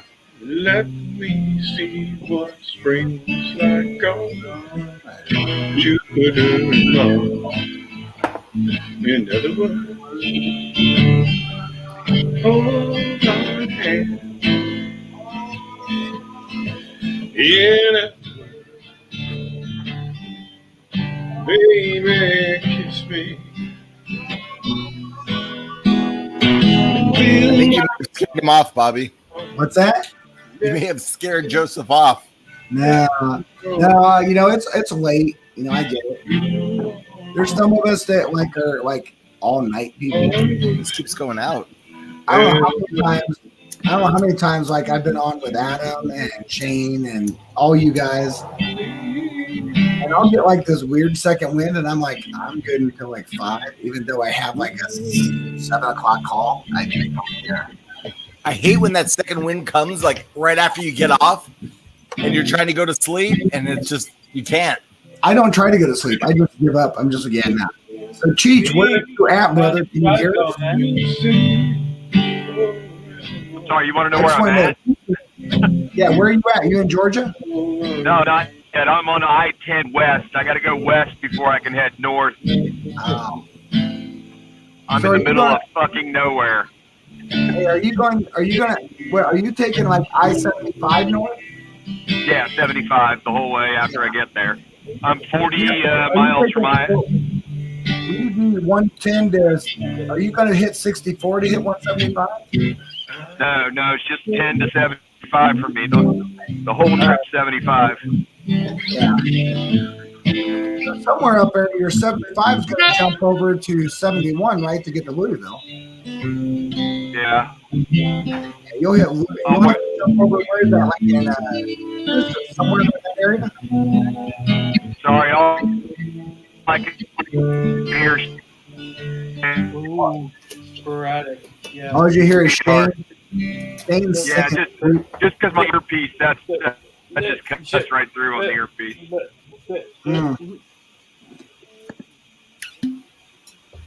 Well, we're here for you, bud, because driving late at night I know on y'all that can't see road, me because I'm in the dark. that's okay. We just love your voice. But we all know that drive, and that drive at night is ugh. Yeah, it doesn't bother me at all. I've drive thousands of times. Yeah. You know, I knew one of those guys. My wife used to tell me, she's like, "Do you want some caffeine or not?" And I said, "No, just give me eye drops and I'm good." Yeah.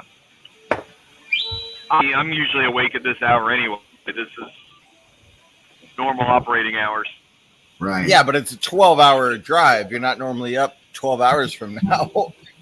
Yeah, I 12-hour drive all the time.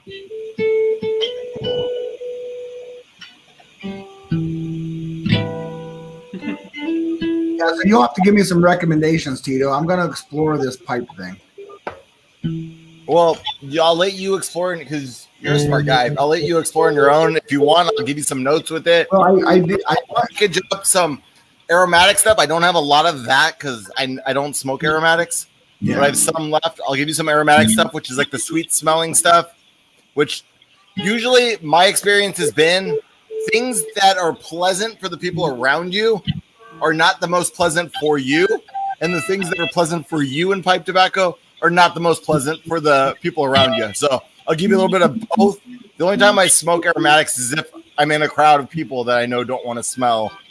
But then I'll give you some Virginias, maybe some vapors, and like some English blends that have Latakia in it, which is like a smoked tobacco. Well, I'm perfectly okay about not caring about what someone around me thinks. I'm not doing it for them. I'm doing it for me. I'll send you some aromatics though, because that's usually a lot of people like to go to those. Like who was it? Rance was talking about vanilla pipe tobacco in his ground flower. What was that? Ground flower. Premium cannabis. That's my aromatics.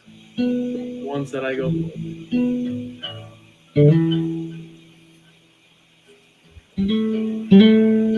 I'm not sure what Tito was thinking, but he looked at it like, what the fuck? I was just trying to read it. I don't have my glasses. Sorry. Yeah. Ground flower premium cannabis. That's what I go for. My medical card. Here you don't even need that anymore. Well, I get it, and I have to pay less taxes for it. But, well, I'll tell you what, Adam, you might find yourself enjoying a pipe if you like a King Flicker. So tell me, Tito and like Tony, if you have like Adam's doing like some King Edwards or Swisher Sweets or whatever, where would that transfer from that to a pipe? Aromatics. 100%. Well, and that's everything's a journey. Right? It's a palate journey. I can see. You know what? We need to get like Adam the hat that Shane's wearing and a pipe. Oh hell yeah! I'm telling you right now. And then we just have to have Shane and Cheech singing some blues and playing some blues.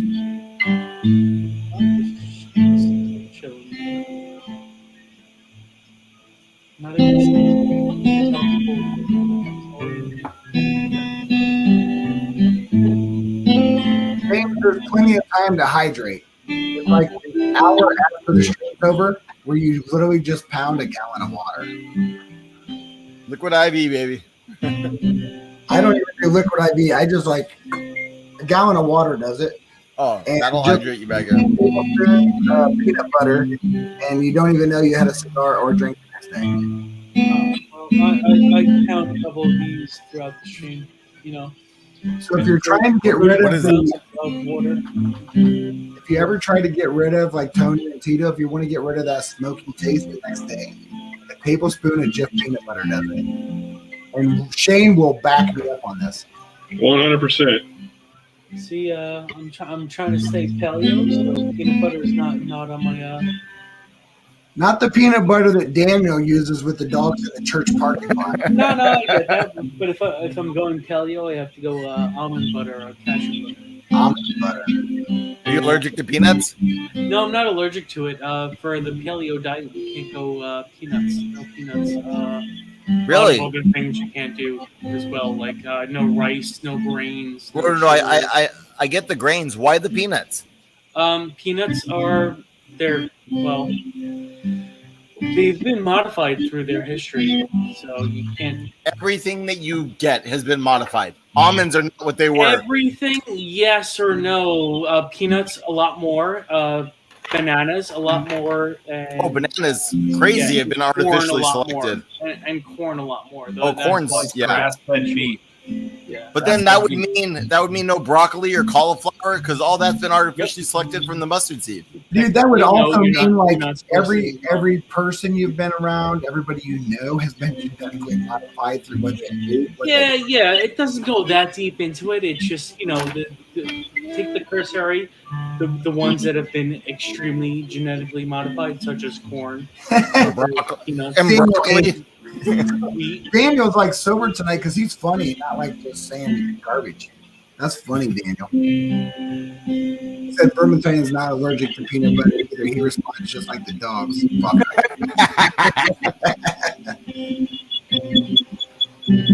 Dude, there ain't nothing funnier than like JD said, Adam, you pick up new High West products or Frey Ranch lately?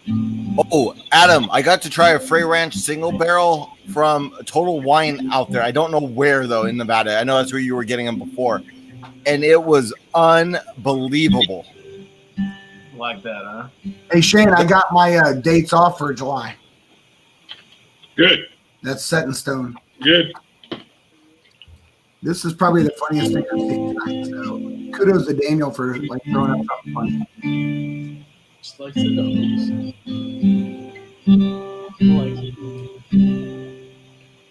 Is that a bottle of Brujeria? That's a Spanish metal band.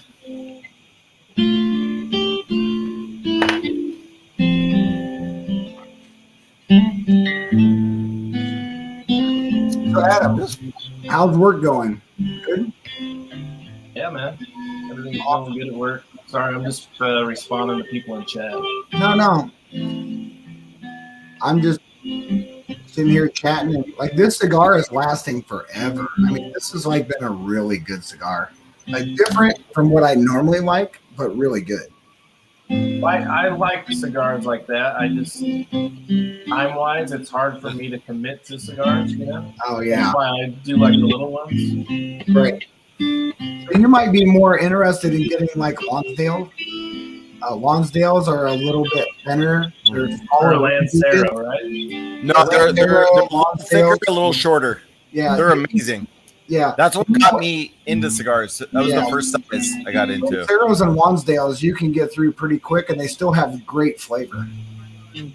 Bobby's really into the big, dark. He's like 60 ring gauge. Go fuck yourself. Like thick cigars, yeah. Yeah.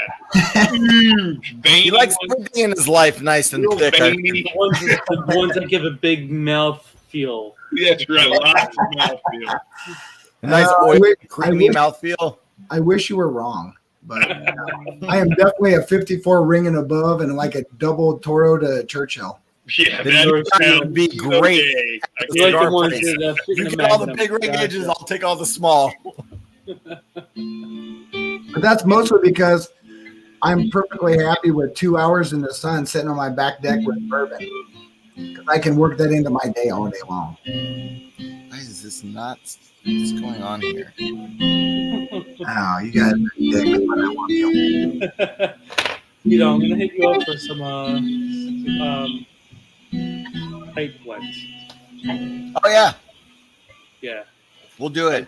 I it's all in the back. I think I picked this one bad.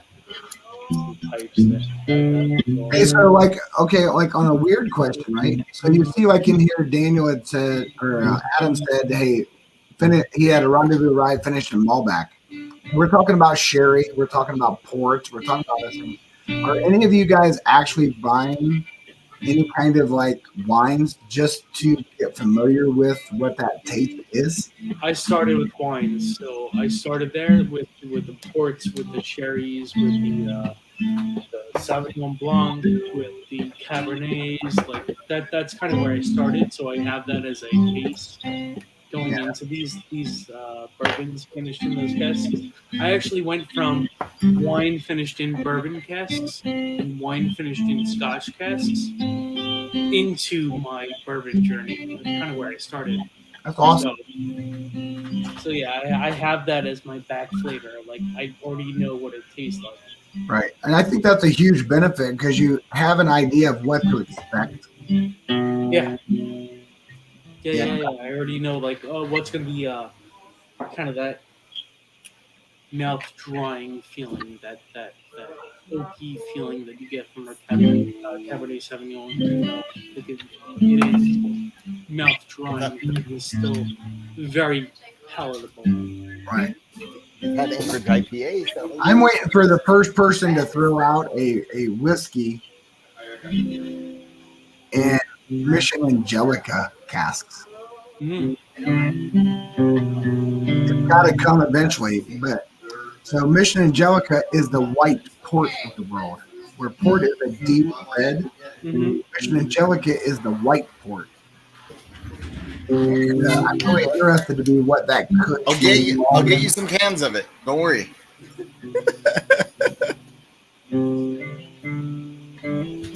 I got in trouble because my wife just saw a beer that someone else posted that I hadn't gotten for her yet.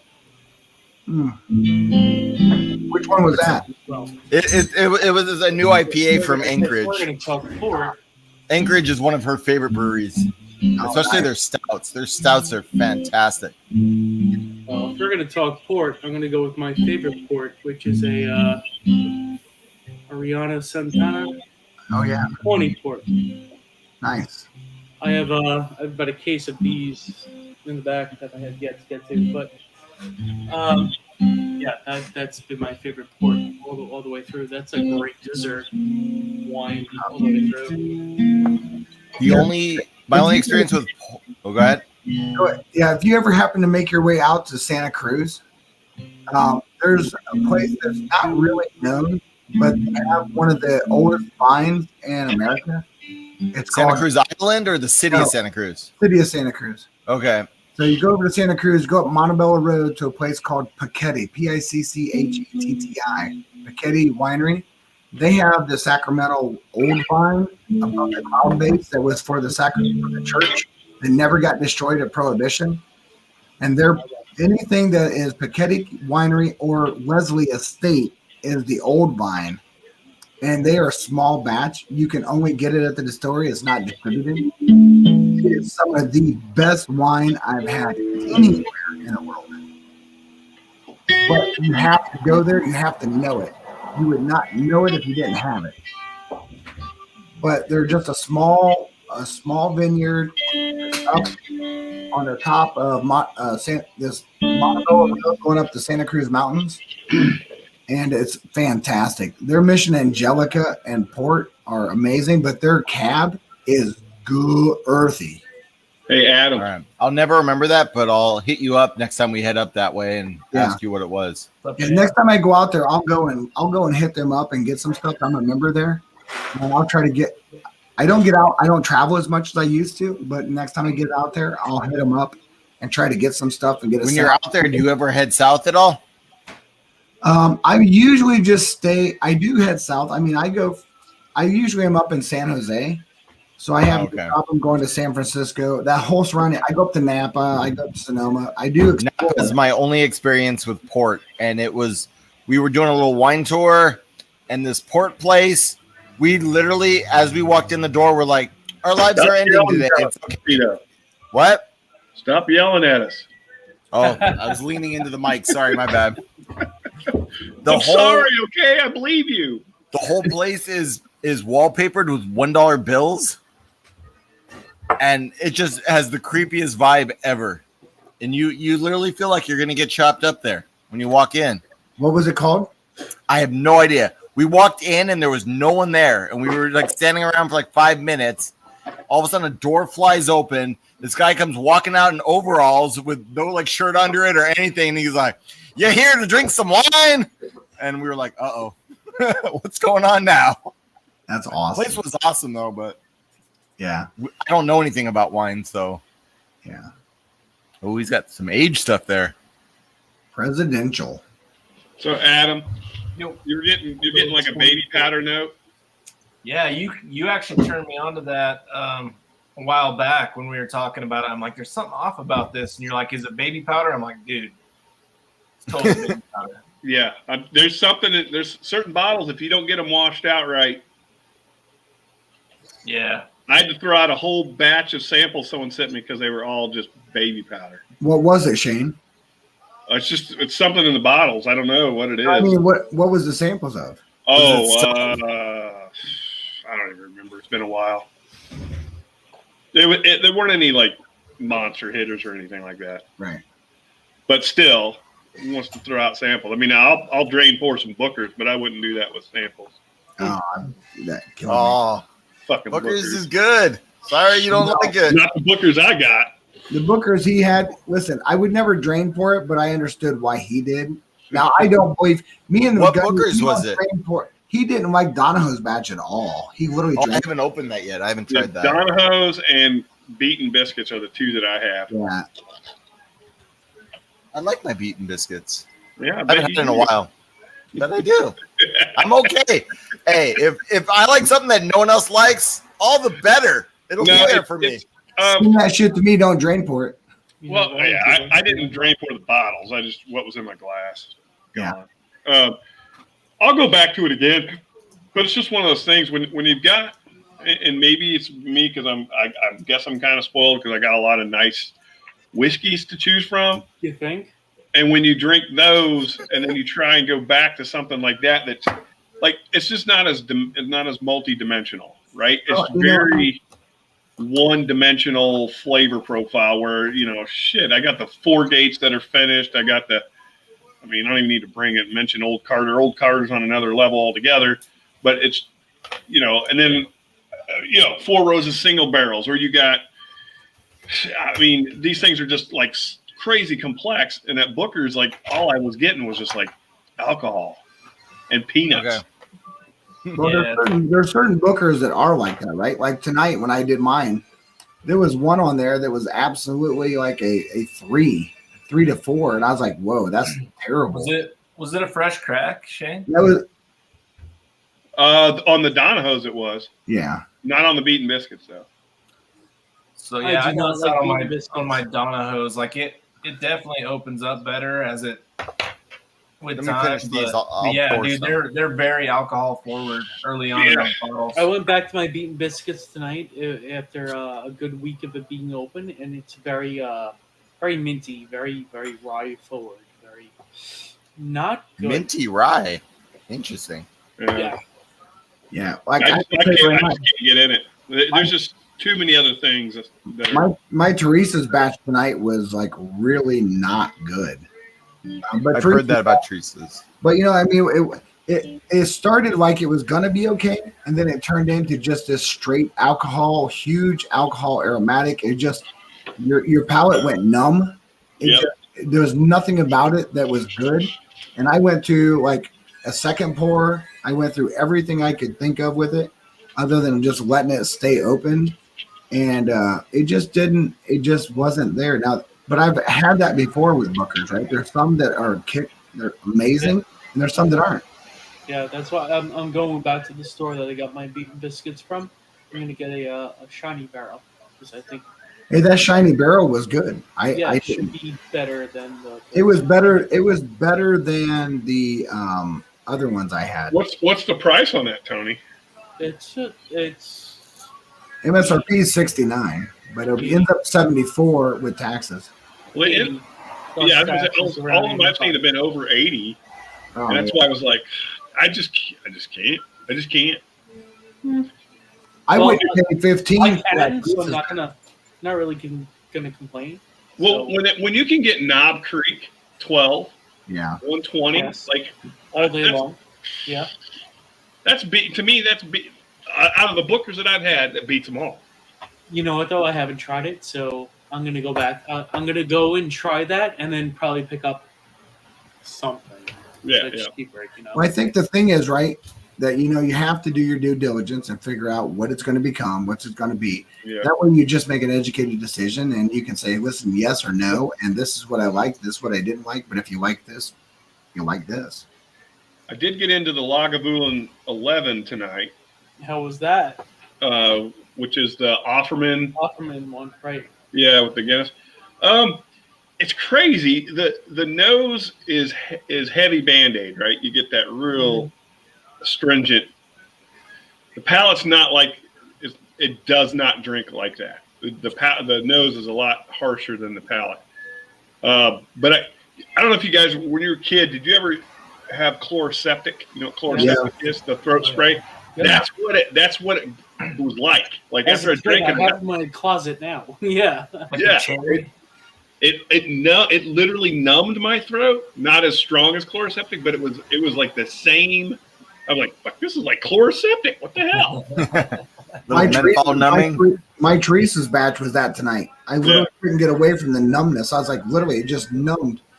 By the time it hit my mid to late palate, my whole tongue went numb. It was just like numb, and not in a good numb. It was just bad. I just was like, I lost all flavor, all sense of anything that reminded me of what So it didn't surprise me that Teresa's got such a terrible review because I really go into everything pretty open. It was not good. But then you had Country Ham that was phenomenal. So I had another buddy over tonight who he'd never had any Old Carter before. And he loves, like, he's got a pretty expensive bourbon collection too.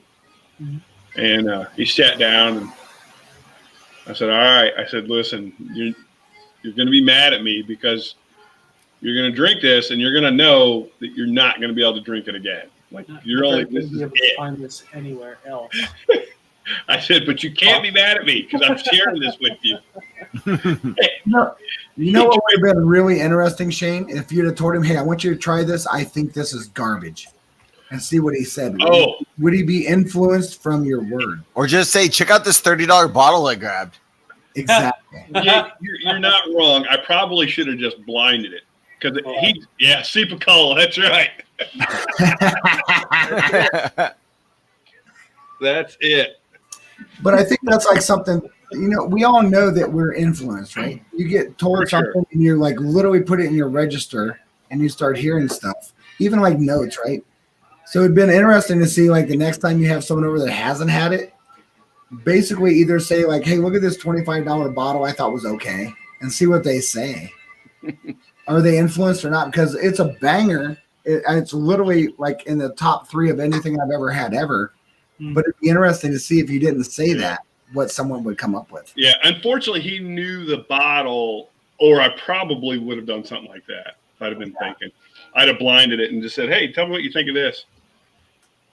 It's funny, too. You put that next to, like, the Pappy, and it's just... You just put, what you do is you start pouring Old Carter and don't let him see what you're pouring, and then show like a bottle of 3 quarts and see what he does. Yeah. Or even better, Weller Special Reserve. Yeah. Hey, what do you think about this? Hey, that's good stuff. It is, but you're right. I'm just playing. Hey, Weller Special Reserve is good for what it is. Absolutely. Let's not hate on Weller Special Reserve because I'm hating on the Weller line. Only MSRP though. I finally got to try the 107, and it was much better. Oh, but way better. Yeah, I've never had any other Weller. You have to like those funk. Yeah, okay. You haven't had Weller Special Reserve? I have a little Special Reserve left. I have a full proof that I hate, and then I have a sample that he gave me after giving me a pour of the 107 that I thought was good, but I don't think it's anything I would go buy. Even at MSRP. Your sample is not as good as out of the bottle, that's for sure. I love 107. Old Weller Antique. I actually think Old Weller Antique kills all of the Wellers. There's no Weller that touches it. Same. Like I said, it was much better. I just don't think I like Buffalo Trace Sweeters that much then, I guess. I don't know. Yeah, it just wasn't for me, which is fine. I mean, I'm not saying it was bad whiskey. I'm just saying it just wasn't for me. Well, and I think I will say though, those Weeders, they do have that Weeder funk to it though. If you don't like the Weeder funk, you're not going to like the Special Reserve. You're not going to like the Old Weller Antique. You're also I like other Weeders. You're not going to like Maker's Mark. I love Maker's Mark, like the 46, and then all the wood finish series and the private selects that I have. I love those. Okay, well, what about 101? What about Cash Strength? What about the regular Makers 101 and Cash? Regular Makers, regular Makers. All right, I like them not as much as the state finish stuff, but it has that funk to it. Mm-hmm. I think that I can only speak for me because I don't know, everybody's experience is different. Sure. There's definitely a difference to me when I try something from the bottle than when I try it from a sample bottle. I don't know why. I don't know. That's psychosomatic right there. It could be in my brain. I don't know. Yeah. I know that there's absolutely a difference from time to time that I'm like, it's not the same. So I usually really put it through the gamut to say, hey, is this marginal? Is it to the point that I would try it to see what the bottle is different? Because I had Clint come over the other day and he brought me a Maker's 46 Cash Strength. He's like, dude, this is garbage. I can't even drink this. And I tried it and I was like, dude, your Maker's is bad. I put out another Maker cask. We poured it. He's like, dude, that's amazing. I said, you just have a bad bottle. Dude, the same thing happened to me with Eagle Rare with Bourbon. The first bottle The first bottle I suggested to Ben was pick up an Eagle Rare. You're not going to be disappointed. He picked one up. He picked a 375 up, or no, 750 up, and it literally tasted like rubbing alcohol. It was so bad. The second bottle he picked up, he was like, "Dude, now I understand why you suggested this because it's a great beginner bottle." But sometimes you just get those bad bottles. You do get that, no doubt about it. I've had a couple. Ben sent me a bottle of Old Tub, which isn't spectacular, but his bottle was bad, like bad. It wasn't even kind of good. It was horrible. And so me and Kenny ended up blending 7 different things to try to make it good enough to send back to Ben. So Ben was like a really nice guy and brought me like 4 bottles that he told me was absolutely shit. I was like, thanks. And so we're working on blends. Me and the Gunny have literally been working on blends to try to send them back to him in a blind. Hey, Tito, what are we drinking? Right now, I'm A-Bing the 2020 and the 2021 Michter's 10. Oh, nice barrel. Is that cigars? Yeah, the bourbons. And the 21 is so much better than the 20. It's a barrel rye store pick. 7-year. Oh, it's the 7-year MGP one that Ben talks about. That's amazing. The one that I have currently in my hand that's unopened. Yeah. Is that the same one? That's the one. Yep. That's the one he holds up. That's the one. This is the one that got me into rye. Love this.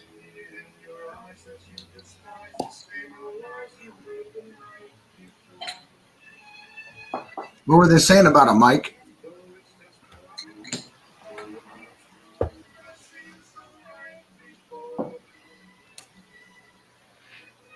Bloggers in Old Tub? Probably that it sucks. That they're shitting on it? And they're mad that they're shitting on their product or something? I don't know. I've never tried Old Tub. Yeah, I mean, it's all right. I mean, if I was out and someone gave me one free, I mean, all right, whatever. I'd probably go get Weller Special Reserve for 20 and be like, okay, I'm good. What are you drinking on, Bobby? I just finished Elijah at 12, so I got to move to something else. Any suggestions? Well, I thought you and Shane were going to do the Lost Monarch. Oh, yeah. There you go.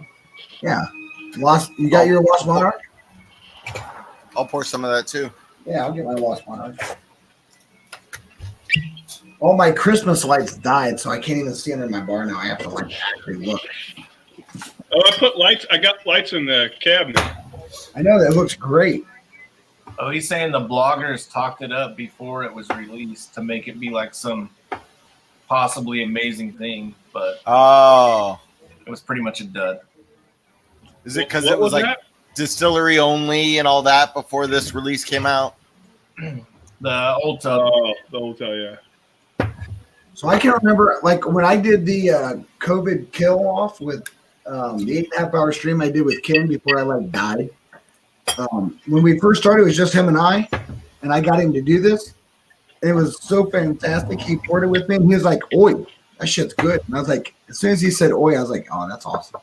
So, he's got a second bottle on the way now. I know. Nice. Did he kill his one already? Yeah. I know it's not quite dead. I don't think it's gone, but it's close. I think he's waiting for the next one to get in before he like polishes it off. I don't know. He's in chat. He can tell us himself. Well, he should jump on. I mean, God, there's no way he's working. It's almost 1 o'clock in the afternoon for him. He doesn't work past like 10. I mean, my God, that's such an easy drinking Burra. It's so good. It's really good. I can remember the first time that me and the Gunny did it. We try to make sure we don't read the bottles before we drink them. We just kind of drink them and figure it out on our own. And I was all on the bourbon. He was on the rye. And I was like, wait a second. He said something. I was like, wait, rye? I was like, okay, I'm getting that. He said, wait, I'm getting your bourbon. And we both were like, this has to be a blue rye. There's no way we're both getting like these weird notes. And we have like a notebook on just the Lost Monarch. So we went out and got all of them. We got the pipe dream. The only one we don't have is the one you have, Shane, that I tried there because I didn't have it. Oh, the haystack needle port. Yeah, the haystack needle. We don't have that here in Ohio. We have all the rest of them. Yeah, that's a 12-year port finish. It is. It's good. It's really good. So good. It's really good. It's a sleeper. I mean, a lot of people go, "Oh, the haystack needle is really good because it's a 12-year," but they don't. They leave it at that. But it's one worth hunting down and getting on your. Oh, dude, if I could find it, it would be on my bar, no doubt about it. He's trying to work. I bet you if you say his name 3 times, he'll pop onto the stream, though. Hey, Ken, get on the stream. Ken, get on the stream. Ken, get on the stream. And Lost Monarch, you got to join us and drink some Lost Monarch. And oh, is that an aged in hourglass? Yeah. Nice. He might be out, right? I think he's got another bottle inbound from JD. He does. He's not out. He can join us. He can get one more pour out of it. Come on, buddy. You can talk and work at the same time. Just be and like, drink. Exactly. We'll watch you work while you're drinking. Ken. Ken. Oi, oi, oi. Hey, this Lost Monarch is amazing. I wish Ken was trying it with us. Too bad he's working. It smells like Australian happiness. Koala bears and wallabies. It's like nestled up in the pouch of a kangaroo. Sucking on the teat while you're in there. Oh. It's such an easy drinking thing that has like this weird complexity on the back end palate. Yeah, it's so good. It's so good. It is really good. This is and dude, $31. Oh yeah, Yep. all day long. Yep, amazing. My palate might be kind of not just off right that, now, but this tastes better to me than both of the Michter's 10s. Well, look on the back of that bottle. It What says is that one? For every bottle. That's what you're drinking. Oh, For wow. every bottle purchased, they plant a tree. Yep. And that is amazing. And that's why I love Red One Empire.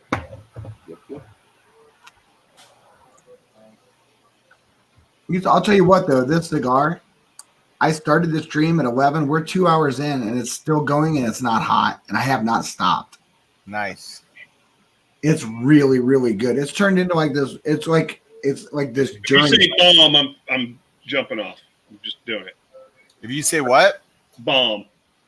It's the bomb diggity shit. Bomb is used. Bomb. Flavor bomb, chocolate bomb, spice, any bomb. I'm off. I'm done. It's a Shane bomb. This is a really good spicy note that transfers into not a spicy note. Grenade. Bombs your flavor, man. I'm just trying to diversify your vocabulary when you're. This is definitely a Claymore on Vietnamese soil. It's amazing. There you go. It's an IED in Afghanistan is what I'm hearing. You can't make me start saying terrible things because like someone's going to be out there and be like, he just said Claymore on Vietnamese soil. Oh, Shane definitely has a threshold with all the fillings going around and then certain terms being thrown out. He's like, nah, I'm out.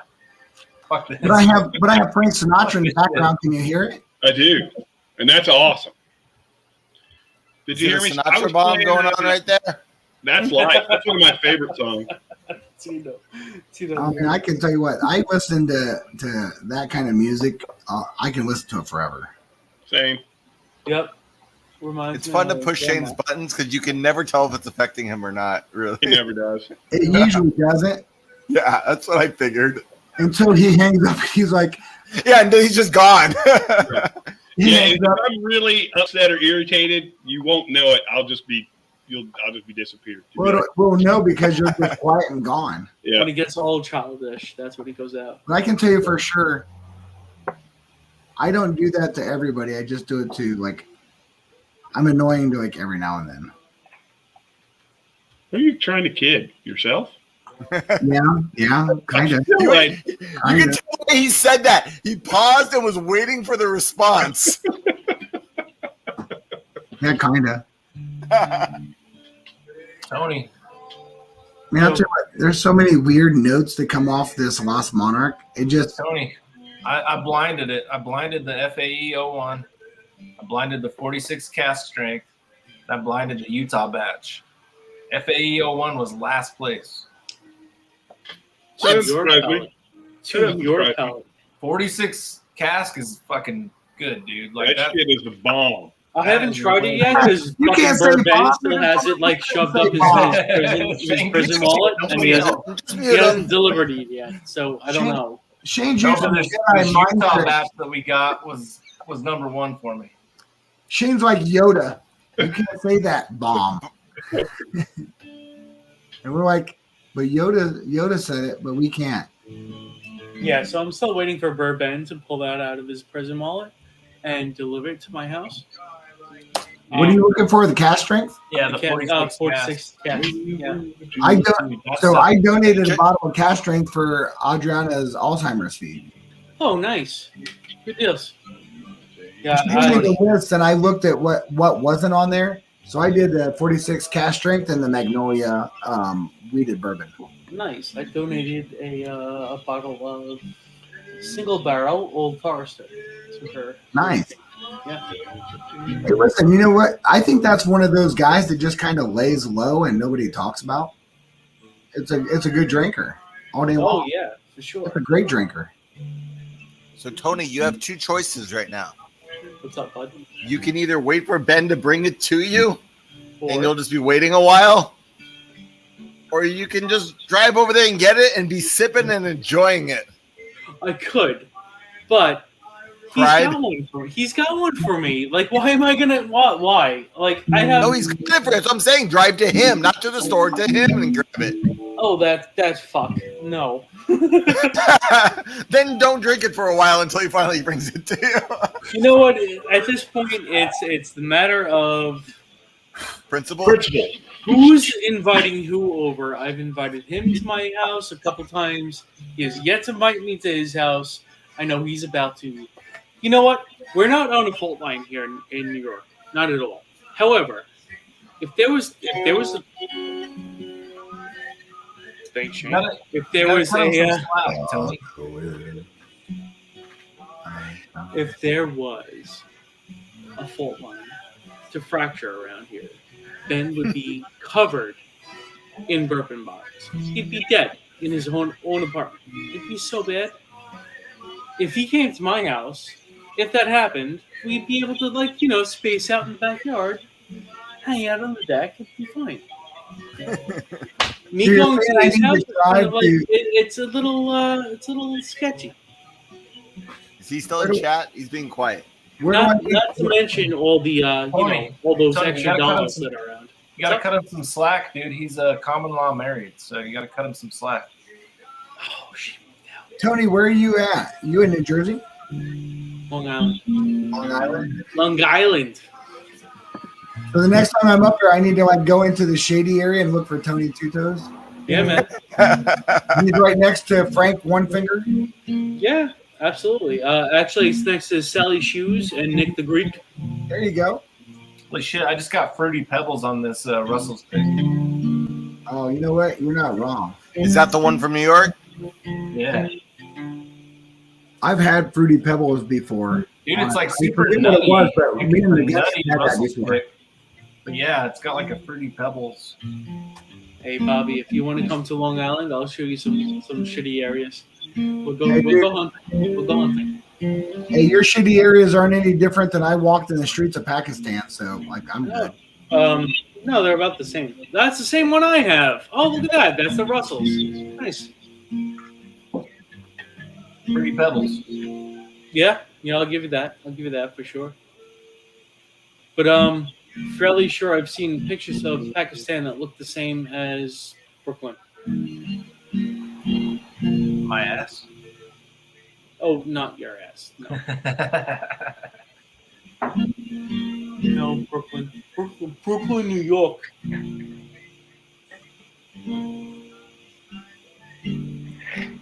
Are you guys watching this comment between Daniel and Donald? It's Yeah. School bus is on fire. And What do they got going on? They running shipping around. some stuff? There's some funny stuff going on, right? Dude, I gotta ship out samples. I've been slacking since I've been back to work. Like it's Yeah, where the hell are my samples, man? Well, I think the thing is, Adam, like, I don't know what you want. I forgot. But I think the I reality told you in one message. I'm like, I got you, dude. I got you, and now I don't even know what you wanted. I'm like, Don't you have a package coming this way? I do. What? Don't you have a package coming this way, Adam? Do I? Oh, the shirt. No, samples. What samples? I don't remember. The only one I remember was the Woodinville one. I forgot what the other ones were. Oh, because I cracked that bottle, huh? Yeah. So, I so need to Shane get the can tell you Woodinville. what's the best window you need to be. Yeah, I'll send you a port, Tito. Hey, you need to email us back. We sent you an email. You need to email Livewire back. I texted Mike because he texted me the same thing that was in the email.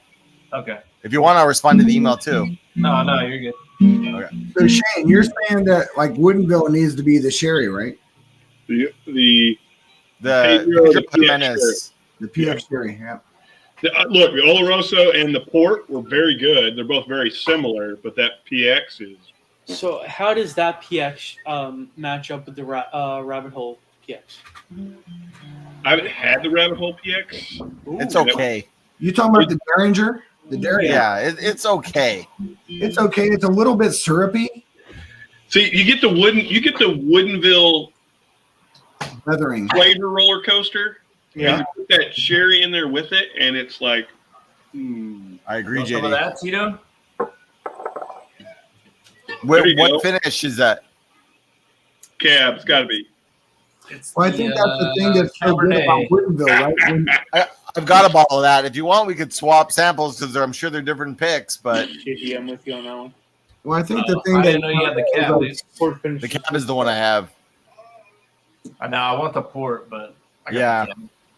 I've never seen the port. Yeah, It's not JD, bad. the Woodinville Port is good stuff. Really good stuff. The sherry Pedro Jimenez, though, is. Dude, I would love to have them drop a Woodinville port cash strength. That would have to be with the. I'm trying to negotiate a barrel pick of the PX sherry at cask. That would be amazing. That would be, oh my God. You know, I'll tell you what, Tony, there, Tony? I've done that Derringer. I have Derringer, and the Yeah. thing I found about it is that like it wasn't bad. It was just so syrupy. Yes, and I kind of like that because it tasted a lot like dried figs. And for me, like figs were like throughout my entire lifehood. We Dude. had a fig tree in my backyard. We had the red figs, and we make jam. And that was kind of like my thing growing up. You know, but when you say that, this just like embodies that for me. Like, and I didn't grow up with fig, but I grew up as like a kid that had fig Newtons. And the second you said that, like I get it, right? Yeah, there is this like weird, like thick, dried figs on that one. Like, something. yeah. I mean, it's Love great fig for a Newtons. cigar. I literally I didn't like it on its own, but with a cigar, it was a grenade, claymore, and everything except for a bomb. It was a missile. It was a missile. Yes. Yeah, it was I'm definitely with you on that it one. was a Definitely stud not Fig missile. Newton. Definitely not Fig Newton on this guy at all. But It was an IBM, right, Tito? An IBM. It was an IBM. yeah, International Business Machine. Got you guys. No. No. What is that? Something ballistic missile or Intercontinental What's the- There you go. Intercontinental ballistic missile. Yeah, It was a Scud. that's It's good. good. But no, that's what I got on this one. So that's what I really enjoy about it. It reminds me of my grandmother. Oh, nice. So You know those are the things that matter, right? Tony bringing the pills back That in. really Yeah. matter. oh, always, Tony talks about always. the bottle like Luddick does the Ezra 99. It's Tony. It's all about the feels. What's up, bud? Hey Shane, I have someone that picked me up all of the different driftless blends. Not all of them. Well, a bunch of them. a bunch of them. What do you got, Adam? Tony, so I don't disagree with your sentiments earlier, right? About men being able to cry. However, I think it's more of an image thing. Oh, there goes Shane. Shane's like, fuck this shit. Okay, so we didn't even This is an intentional logout. Maybe They're talking about feelings right now. there. I'm out. Fuck that maybe shit. I could bring him back. So it's more of an image thing, I think. Okay. You can say that. You can say, okay, men don't cry, but men don't talk about crying. No, fuck that shit. Men certainly cry, but men don't talk about that shit. No, men they should. Handle their They shit. should. Why not? Why don't men talk about that? Men handle their shit. They don't talk about it's appearance, dude. It's all about Why does Why? appearance matter? But Yeah, I think you, that that's Tito. like one of those. Tito, thank you. Why? I'm with you, Tony. I I think think it it does has to matter. be bridged, right? Because like literally, I had a conversation the other day, right? Because my daughter asked, my middle daughter came over with my grandson, wanted to take us all out to dinner, and she was to ask me, my wife, and my youngest daughter, and I was going through like some shit, I had like tons of shit on my plate, and I said, hey, I'm not good company tonight. I said, I'm just going to sit here and watch a whole bunch of videos of nothing more than military people coming home, because I will say this, like if I watch something that makes me tear up, it is absolutely not something that's sad in a negative way. No, It's something that's happy. sad in a positive way. Sure. Because I can identify, right? When I came back, when I left to go overseas, my daughter was a year old. When I came back 6 months later, I can remember walking behind the barracks. We came off of the helicopter. My wife, I can tell you what she was wearing, and it was like walking up to a goddess. Mm-hmm. And she was talking to other mothers, and I said, "Where's Bailey?" And she's like, "Well, she's over there with the kids." And I was like, "Okay." I can remember walking over. It's like walking down the aisle again. And I just literally walked over to this, and I can tell you exactly the block I was on behind 3rd Battalion 8th Marines, and I was literally on this square of cement on my knees, and I was sobbing. Yeah. And my wife walked over to me, and she's like, "What's wrong?" I was like, "I don't know which one of those are mine." Hey, Adam. He's And talking about sobbing. Yeah, I was just like, He's talking about it. I Real couldn't. men talk about it. Adam's gone. I didn't even know which one of those kids was mine. Dude, When we came back from float, we had leave to be home with our kids to get to reacquaint. I had to have my babysitter with me because my daughter only recognized the idea that daddy was this square frame. It was a picture of me, but she couldn't relate the idea that that was the person in that square was daddy. It was them. So it took a long. Listen, I think there's nothing about like I resonate with the idea of that. When someone's like, I'm looking at the military people coming home and that first thing, and I see like these little kids like, Daddy, she didn't know who I was, and I didn't know who she was, and it was crippling. And I was like, I didn't not choose to be a dad. I mean, I chose to be a Marine, but I also chose to be a dad.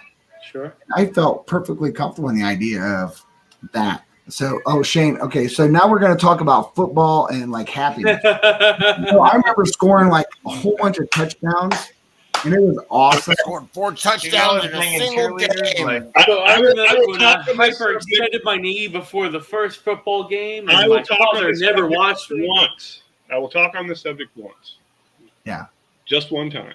And there's a reason why I won't do it again. Yep. I cry, no doubt. I cry at the dumbest shit in the world. I do it because I'm an emotional person and I'm a passionate person.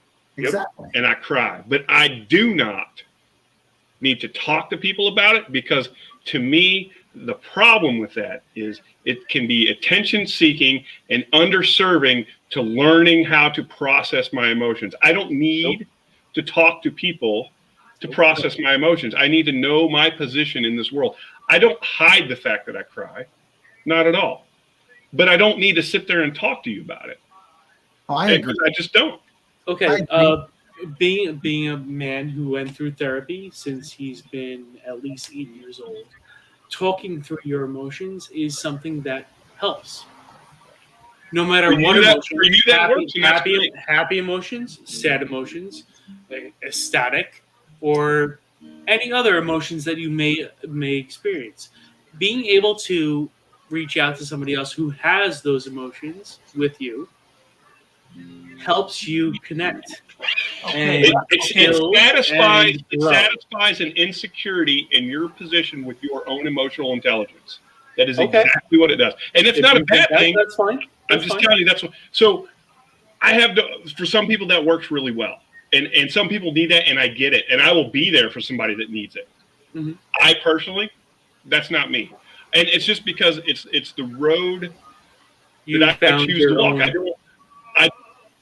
I try not to burden people with my problems. Not that that's what it's doing, but Right. I'm extra sensitive to that because I know everyone's got shit, man. Everyone's got shit. Everybody's got And shit. everyone needs to talk about their own shit too. okay. And I agree with what Shane's saying, right?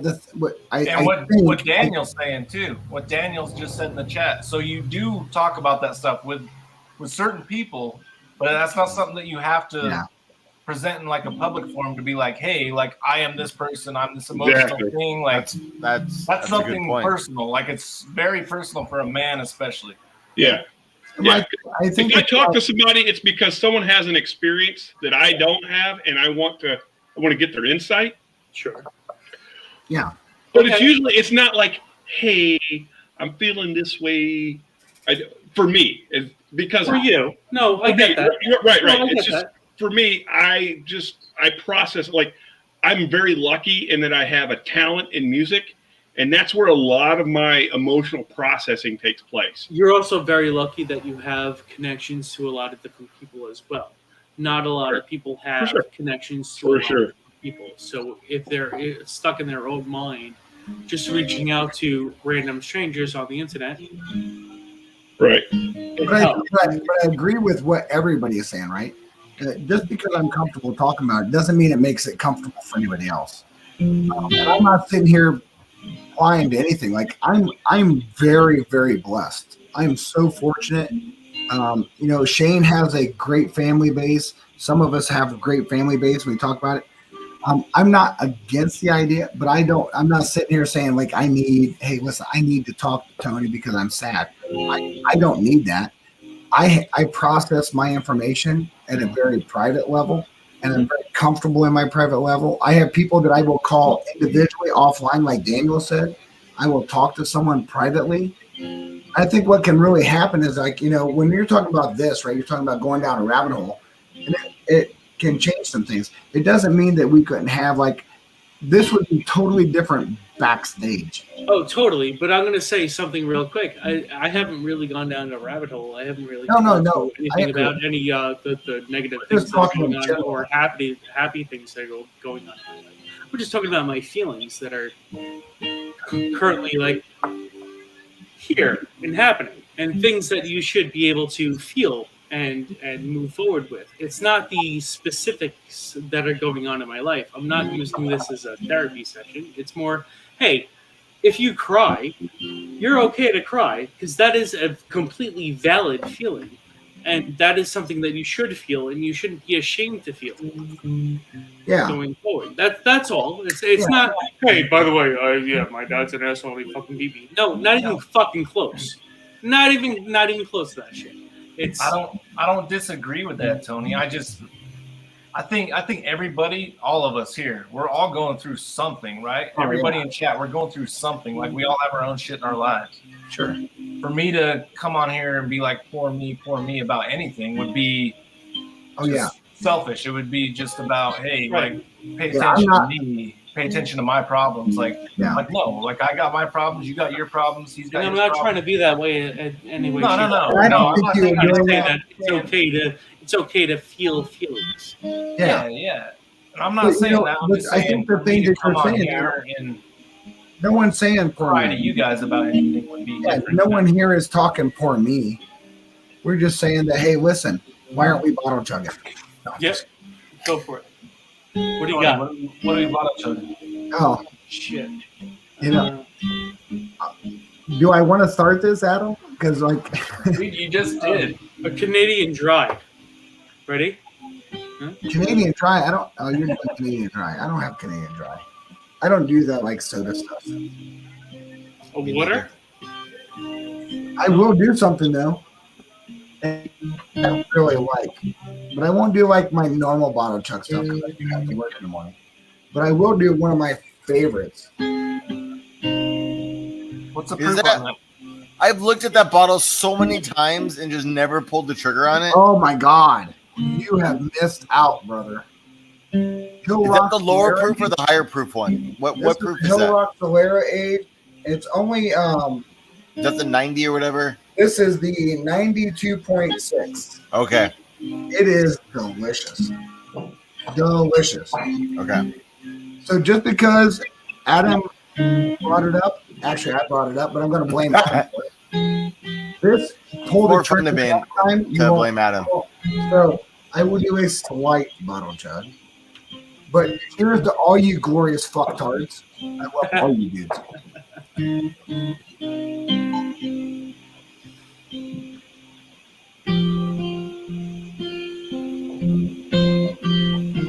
And that's so good. So good. You go buy it. Oh, I will then. I will next time I'm down there. It to me, for the proof point, it is probably one of the most complex 96 you'll ever have. It's really good. Nice. You Okay. got Smoke Wagon? Adam's doing some Smoke Wagon. Alright. You don't have to like chug the whole bottle. We're not doing like a Mia Kleiner. No. I got I'm saying live wire. That is so good. I'm like really enjoying that. I'm like, wait, that's really good. It's a lot harder when it has that like big beard neck on it. You just kind Oh, of, it had a little wide. yeah, you're like gonna like it's gonna go like this and this and this. You're gonna be like coated. Early times bottled in bond. It used to be like the one that nobody even really paid attention to, and now it's like a banger. Hey, so ever since Friday night, I've been finding bruises on my body from falling. I found a bruise on my ass earlier today. I'm like, what the fuck? I didn't even know. I didn't even feel You're it. like, thank you, William. Thank you. Probably when you fell. Yeah, it's totally William Davilar and Michelle's fault. Like, No. they were, like, I holding take a gun credit. to my I head take for that credit. shit. I did ask you to fucking chug when you were completely smashed. I was like, hey man, what are you chugging? Tony, Yeah, what do you got? doing, man? I chugged like 3 bottles that I didn't even know that I fucking chugged. I'm like, what? my Redwood Lost Monarch just took on a weird like grape Bago soda note. I got a little grape in there. It's not strong. Like it's No, not that. it's kind of like a carbonated. Wait a Yeah. minute. Are you still on the Lost Monarch? Yep. Yeah, there's like a weird grape carbonated note that just showed up. Like a grape soda or something? Grape soda, like a carbonated grape soda. Like a Welch's soda? No, like a Fago. Like what is that? Like Fanta? Crush. Maybe There like you go. Hydrate, buddy. Like, oh, Grape Crush? just like a grape crush. I mean, there's carbonation to it. Like it's not Oh, like wait. Wait a minute. The Mountain Dew is spreading now? What? double bottle chug, double fisted. That's like a Saturday night for me. No, I thought that was Pappy and old Carter. I still can't believe I did that. That's awesome. That was epic. I broke so many bourbon rules. Moment caught in time. So many. Did you say I broke so many prison rules? Those two, but bourbon rules is what. Oh, I said. bourbon rules. You know the thing about bourbon, there is no rules. Yep. As long as you're Except for, doing except for when you're making it. I like that there's rules when you make it. If there's friends involved, there's no. So, like earlier, the Master Drum was talking about a new video that's similar to Ink. Did anybody catch it? Oh, dude, what? New, You said something in English? a new video that's close to hate. That's what I heard. Like Neat. You know the movie Neat? Right? Yeah. Oh, yeah.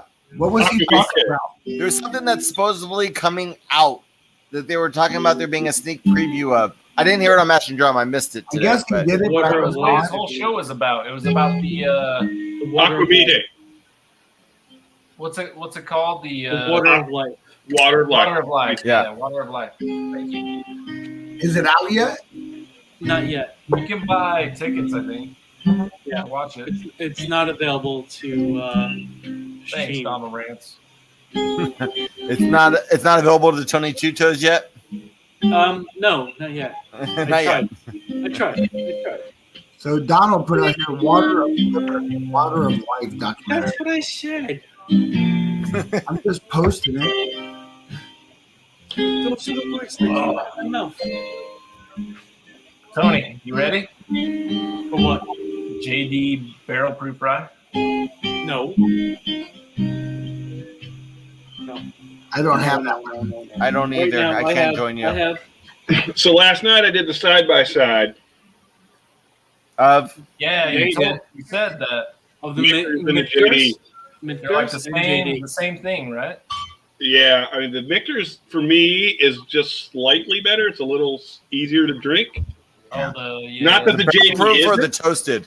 I'm gonna put this above the Mickers. What is it? A barrel. Seagrass?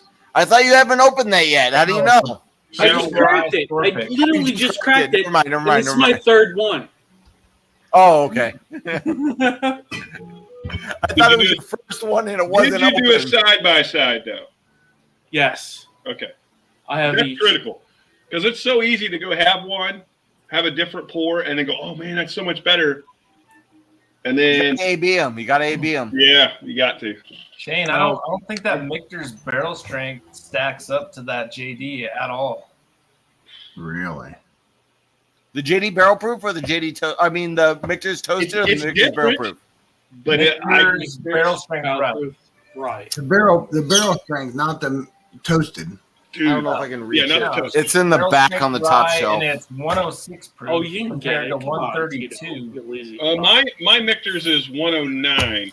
Okay, I would like to try a little higher for sure, but mine's only 106, and it doesn't really hit for me, man. Yeah. So the way I stated it, Nice pick. like Come you on. couldn't go wrong with either one of those. I think the JD is a little brighter and a little more I aggressive. shouldn't have done that. That hurt my Michter's. back. Michter's is a lot more balanced. Complete. Yeah. Yeah, it's balanced and easier to drink, and Mm-hmm.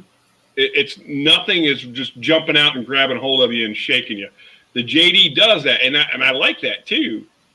But if I was going to reach for one every day, it would probably be the Michter's over the JD. But For me, I it'd be think- the JD over the Mickers. I'll revisit my Michter's. I just think it's more rye punch than seems like the JD is just more It's rich. that what it is on the Michter's is it's that like yeasty bread note funk at the very beginning. And then for some reason, whenever I get the samples from Tito, I get this marble note. I don't know what that is. Yeah, it's weird, right? Fucking marbles. Fucking glass shards in my mouth.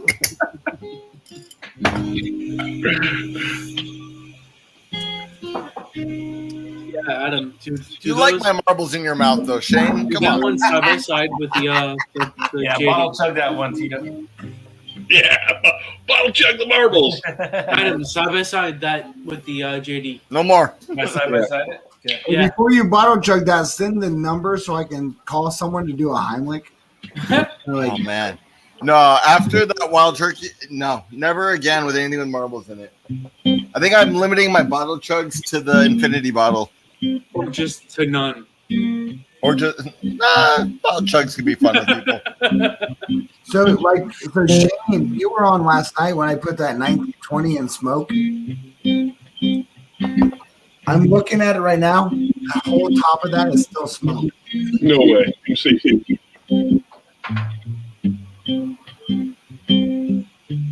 Adam, you're low on that JD battle. Oh, shit. Got like this much left, huh? Wow. You've already gone through it, Adam? The whole top of that is still Getting nothing down but there. smoke. The last quarter, probably. Yep. When's the next batch supposed to be coming out? Because they said that they were doing another batch.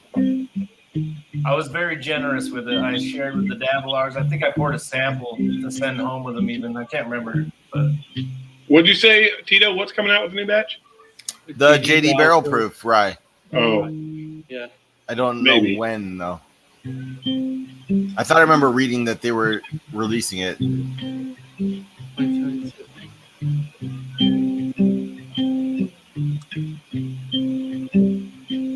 I wasn't surprised tonight when Jason said he's gonna showcase Magnolia just before their uncut unfiltered drops.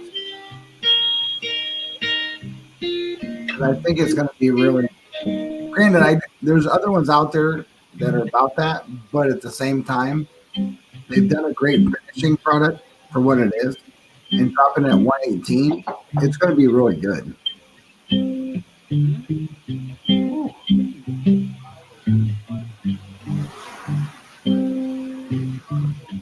what, Tony? What? One or two.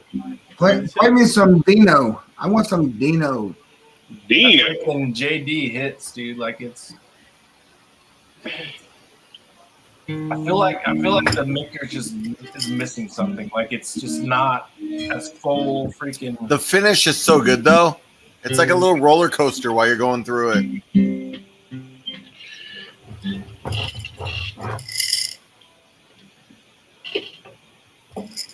It's a minty bubble gum, but in a good way. Like I'm digging it. I mean, I like it. I think that's the marble notes you're getting there, Tito. Very well could be.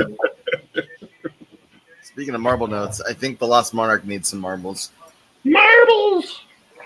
Yeah, it's been up for a while.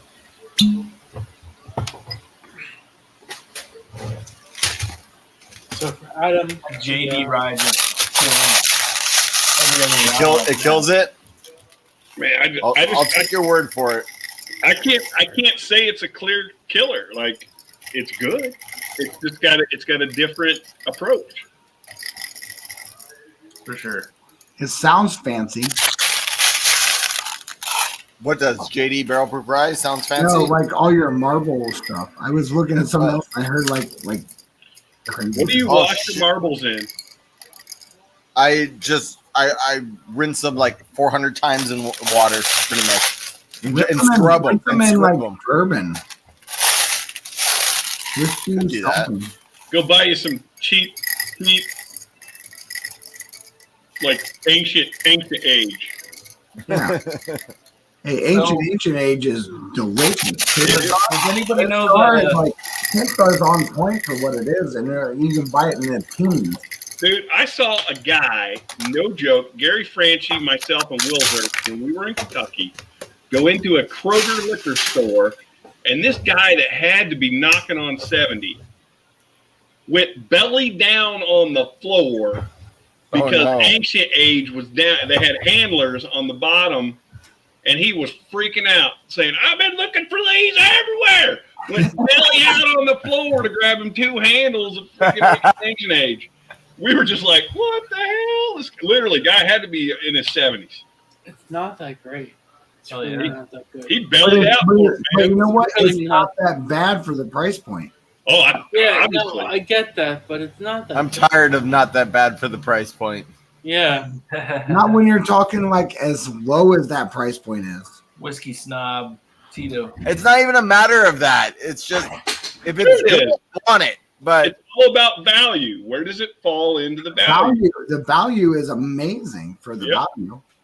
Hey, It's so right there. JD, is it closer to like a barely legal ride? for which one? The JD. I believe so. I believe it's a barely legal rye. How does the Michter's stack up? Is it mostly It rye? tastes like it's a higher rye. It does, yeah. Let me look it up because I really don't know.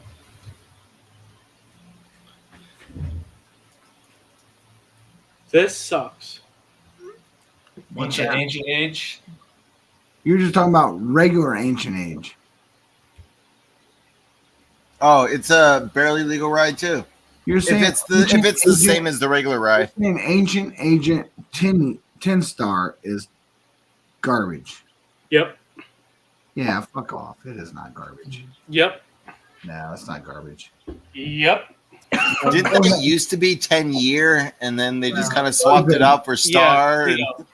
I'll tell you what. Yep. You want to talk about garbage? Go get Booker's Teresa's batch.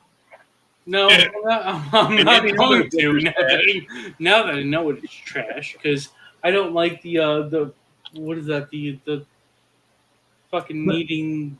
But I think the thing is, right? You have to be honest about the idea that your palate has evolved. Sure. It doesn't mean that what that is garbage. If you're looking at it from what a bourbon is on a price point, JTS Brown is better than Ancient Age.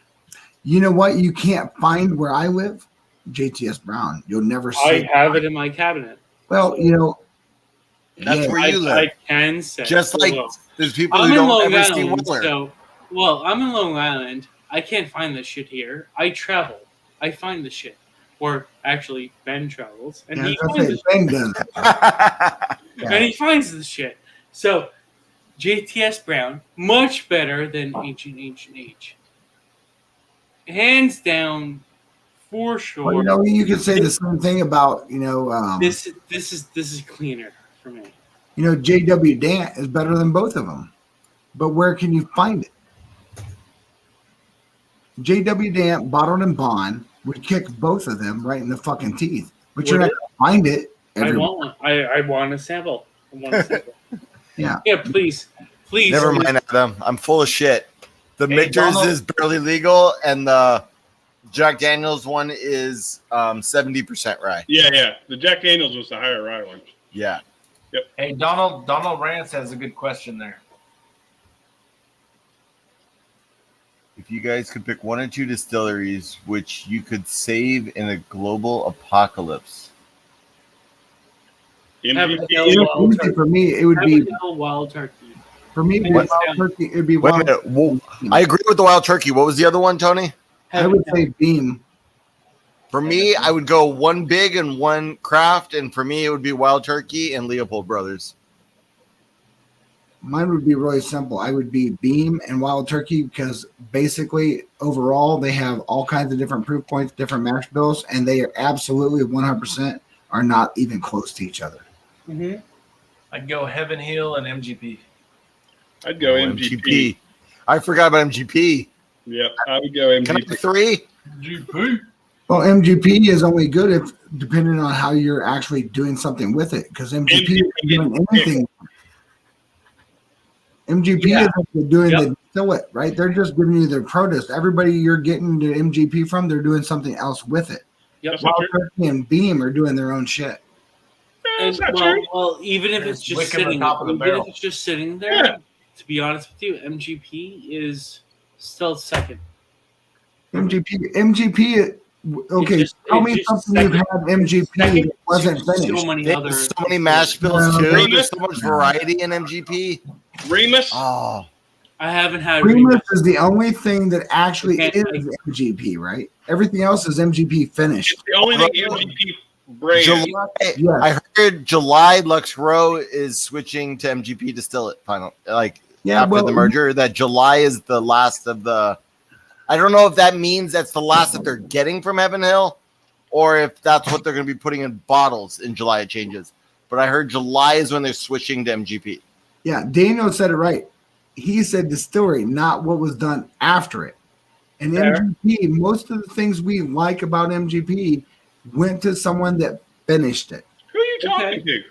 No, there's a lot of MGP not finished. That's awesome. The only thing that's not finished, the only thing that is MGP labeled is Remus. He's talking to the 15 in chat. Like, there's just 5 us here. There's 10 in chat. It's fine. No, my point is this. What do you? Okay, Mayor Pengery 13. They don't do anything to that, but bottle it. Yeah, true. It's probably one of the best things on the planet. But even if it is finished, I think of the old Carter stuff that I know is blended, all MGP blended, Well, those are honey barrels. mixed Right. with If I'm honey going to barrels. save a distillery from an apocalypse, I'm Okay, saving MGP. Okay. MGP and turkey. Yeah. Those There are you my go. two. I Those are got my those two. two. Okay, you know But what? You're flip not a coin wrong. 'cause You're not wrong. would go. MGP and turkey. I'm with those two. But we all But- have our But thoughts. I want Heaven Hill. Leopold is small enough. Can I just like put them under my arm or something like that and I drag still that want one out Heaven too? Hill. I still want Heaven Hill.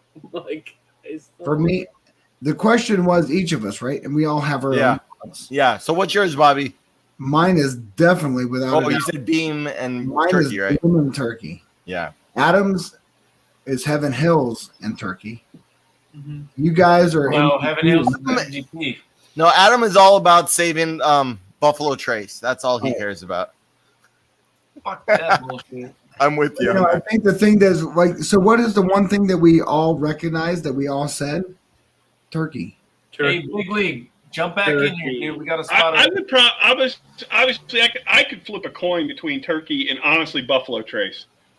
Oh Because no, there's- not even close. We can hate on it all we want, and we're all Buffalo just Trace is pissed off good it's shit. allocated. But the shit's good. You can't say it's not Would good. never hate. No, Would no, never I'm hate hating on on Buffalo it. I Trace. just it Should doesn't. never hate on Buffalo. Shane, I Trace, just but said. given I the just said it's choice. not good, bro. What's that? I don't like Buffalo Trace. It's not good, man. Well, are you talking You're an about the asshole. specific label of Buffalo Trace? I'm talking about what I D.H. had. of Taylor, Buffalo he's Trace talking about I did all that not stuff. Enjoy. You don't like the Taylors, the Stags, the William LaRue Weller? Love Nah, dude. the Like, Stag- it doesn't product line. hit for me. Okay, I've never had William LaRue Weller. Okay. I've never had George T. Stagg, but I've had Stagg Juniors. I've had E.H. Taylor single barrel small Yeah, batch. fair enough. Yeah, if you don't like it, then that's fine. But for me personally, they have, and everyone knows it, they have all the hitters that everyone wants because they have led the pack in a lot of things, and they can Marketing. Yep. They led the pack in marketing. No. Marketing That's is the thing. totally for Roses. Marketing is totally towards other. No way. You fucking Bland's? Come on. I think that Bland's I think that honestly, everybody in here would say Buffalo Trace should be saved if it wasn't for the fact that none of us can get all of their products without either winning the lottery, going to a secondhand. But listen, Buffalo Trace is great for what it can be. You just don't get the opportunity to have it all to even judge it.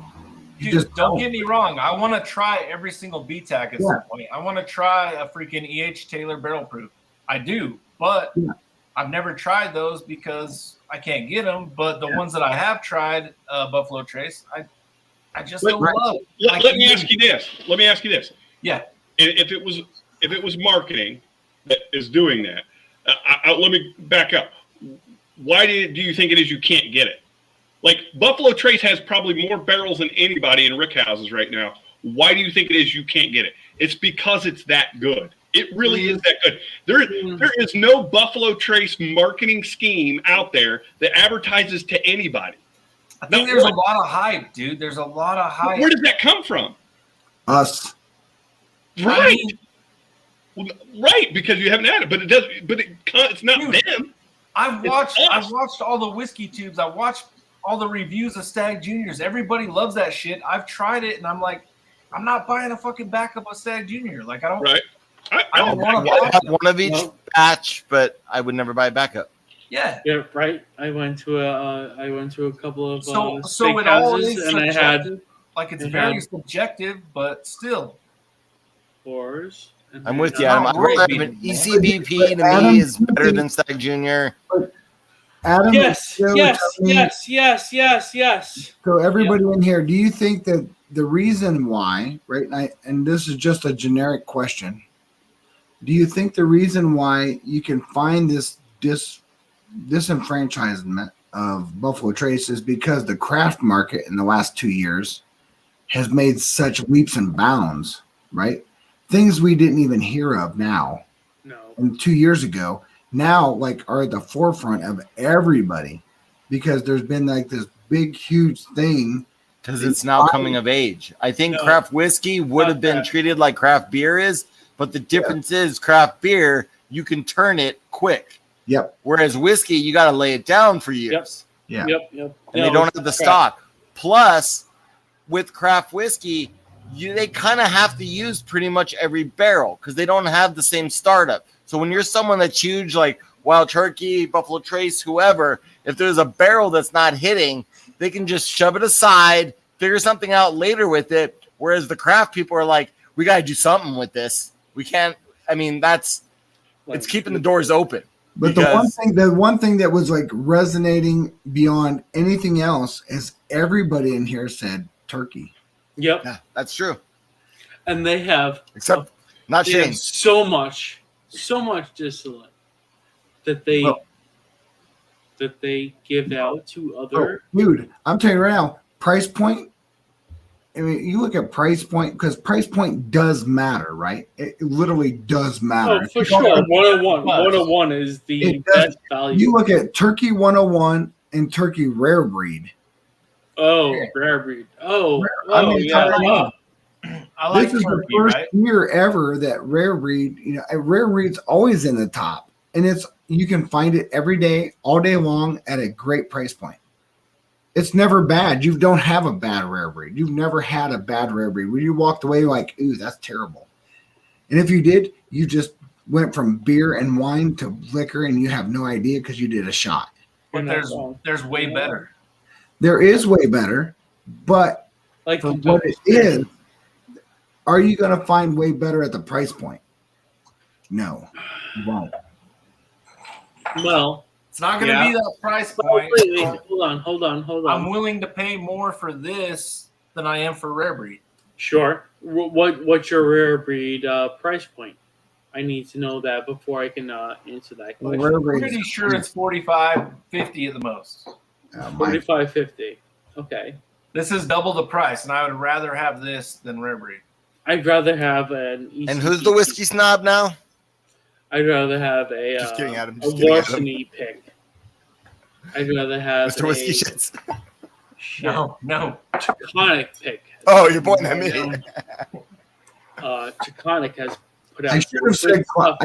I should have said LT, but listen, they're not Wait Rare a minute, LT. No, that's MGP. If you're talking about distilleries to save, LT is MGP. That's why I didn't say it. Redemption. Something been done to it. Yet. It wasn't MGP. Redemption. That's MGP too, right? Yeah, MGP was not what they did to it.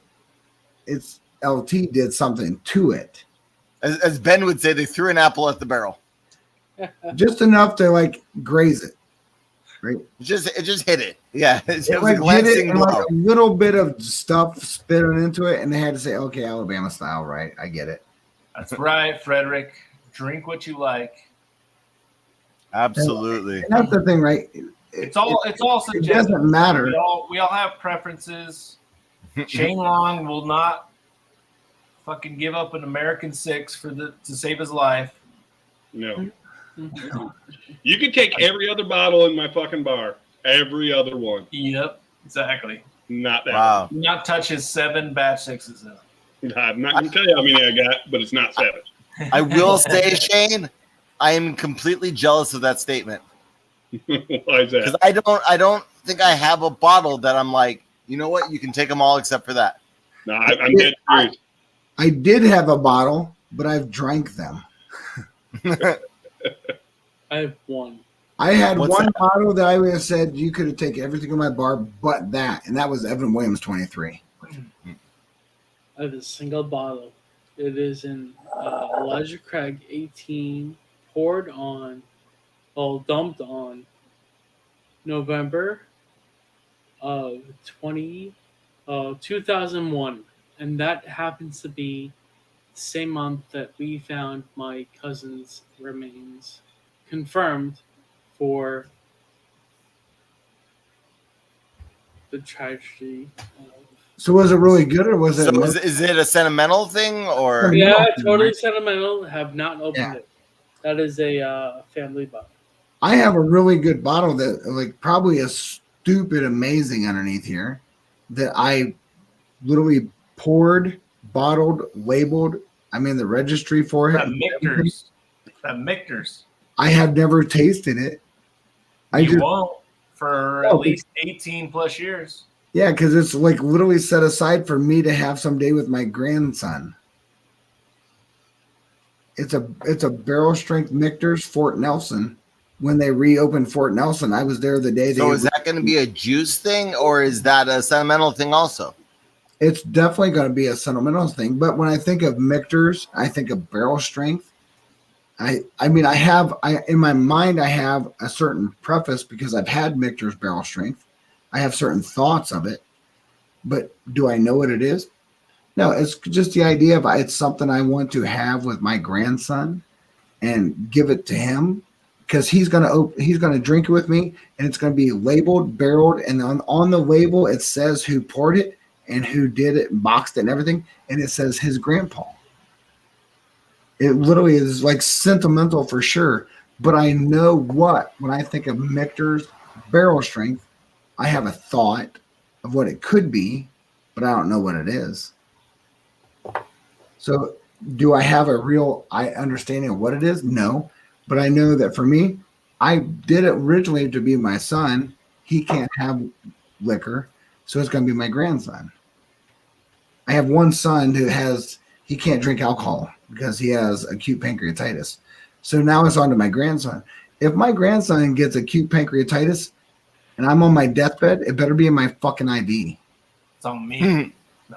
It's on. Yeah, you're young enough. Probably pull the plug with one hand and grab the bottle with the other hand. It should be just sent to Adam. Give me a shot and send it to Adam. So just keep a few ounces for yourself, and then send me the rest, and I'll bottle check. Hey, just you know what? When you after you send out samples, hit me with morphine and just a little bit of that in the IV, and I'll be good. Whatever, just do it. Get it over with. Wow, that's over 1,000 years old, Tony. What? That is an old bottle. Come on, bro. October 01, bro. Come on. 1001. I'm just giving you a hard time, Tony. I'm just giving you a hard time. I'm sorry. They literally used the water from the Red Sea when it was parted. Fair.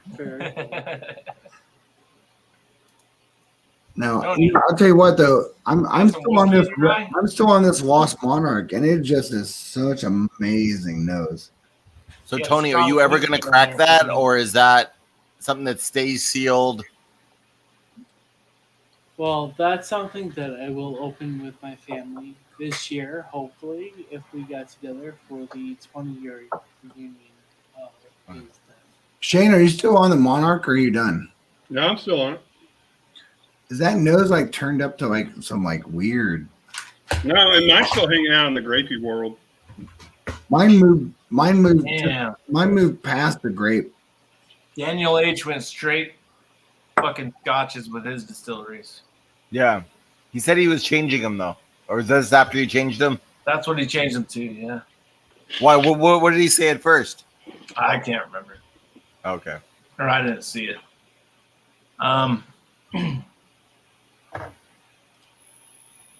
Heard a. You're talking about Daniel H. Yeah. I'm going up.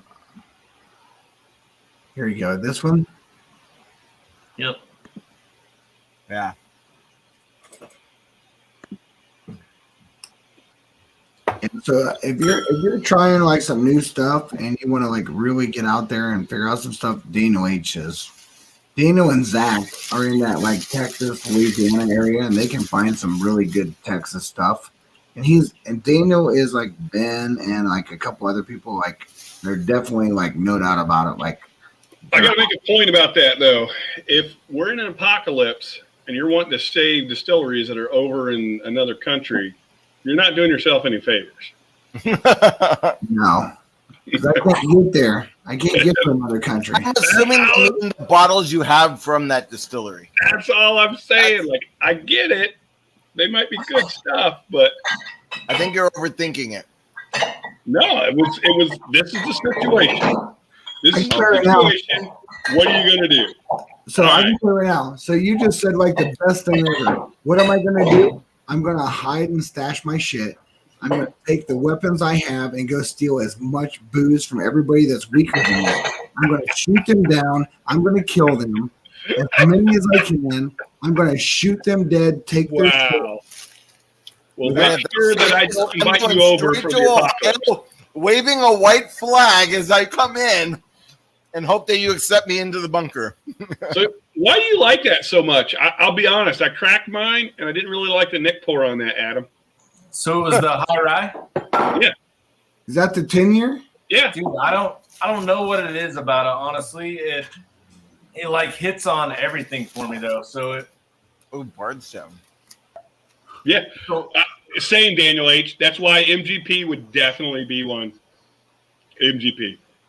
Dude, I've tried it against a lot of things, honestly, and I've blinded it. I've done everything, and it just fucking hits on me. Like I've tried it against fucking Elijah Craig barrel proofs. I tried it against a lot of stuff. Not that it's beat out all of those, but it like definitely hits on all those. Is that Redemption 10? Mm-hmm. Yeah, Redemption 10 high rye. Yeah, I have that. It's really good. Mr. Chris, Big League Bourbon, could you email that schedule to Senior Bobby, and then we'll have to get his reply tomorrow? Thanks. Yeah, dude, it's freaking amazing. What schedule? It's just a weekend schedule. Oh, okay. Exactly. There you go, Daniel H. You're not wrong. We could trade. I'd even maybe let you taste or smell the old Carter. Smell. Probably smell. Probably smell it on his hand. As he poured it down his body in the shower and like, here, I just touched some. Here, smell it. Shane would be like this. He'd be like, here. Now, that's kind of funny and stuff.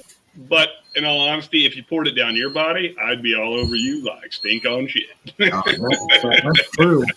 That's true. I would do like 6,000 push-ups just before.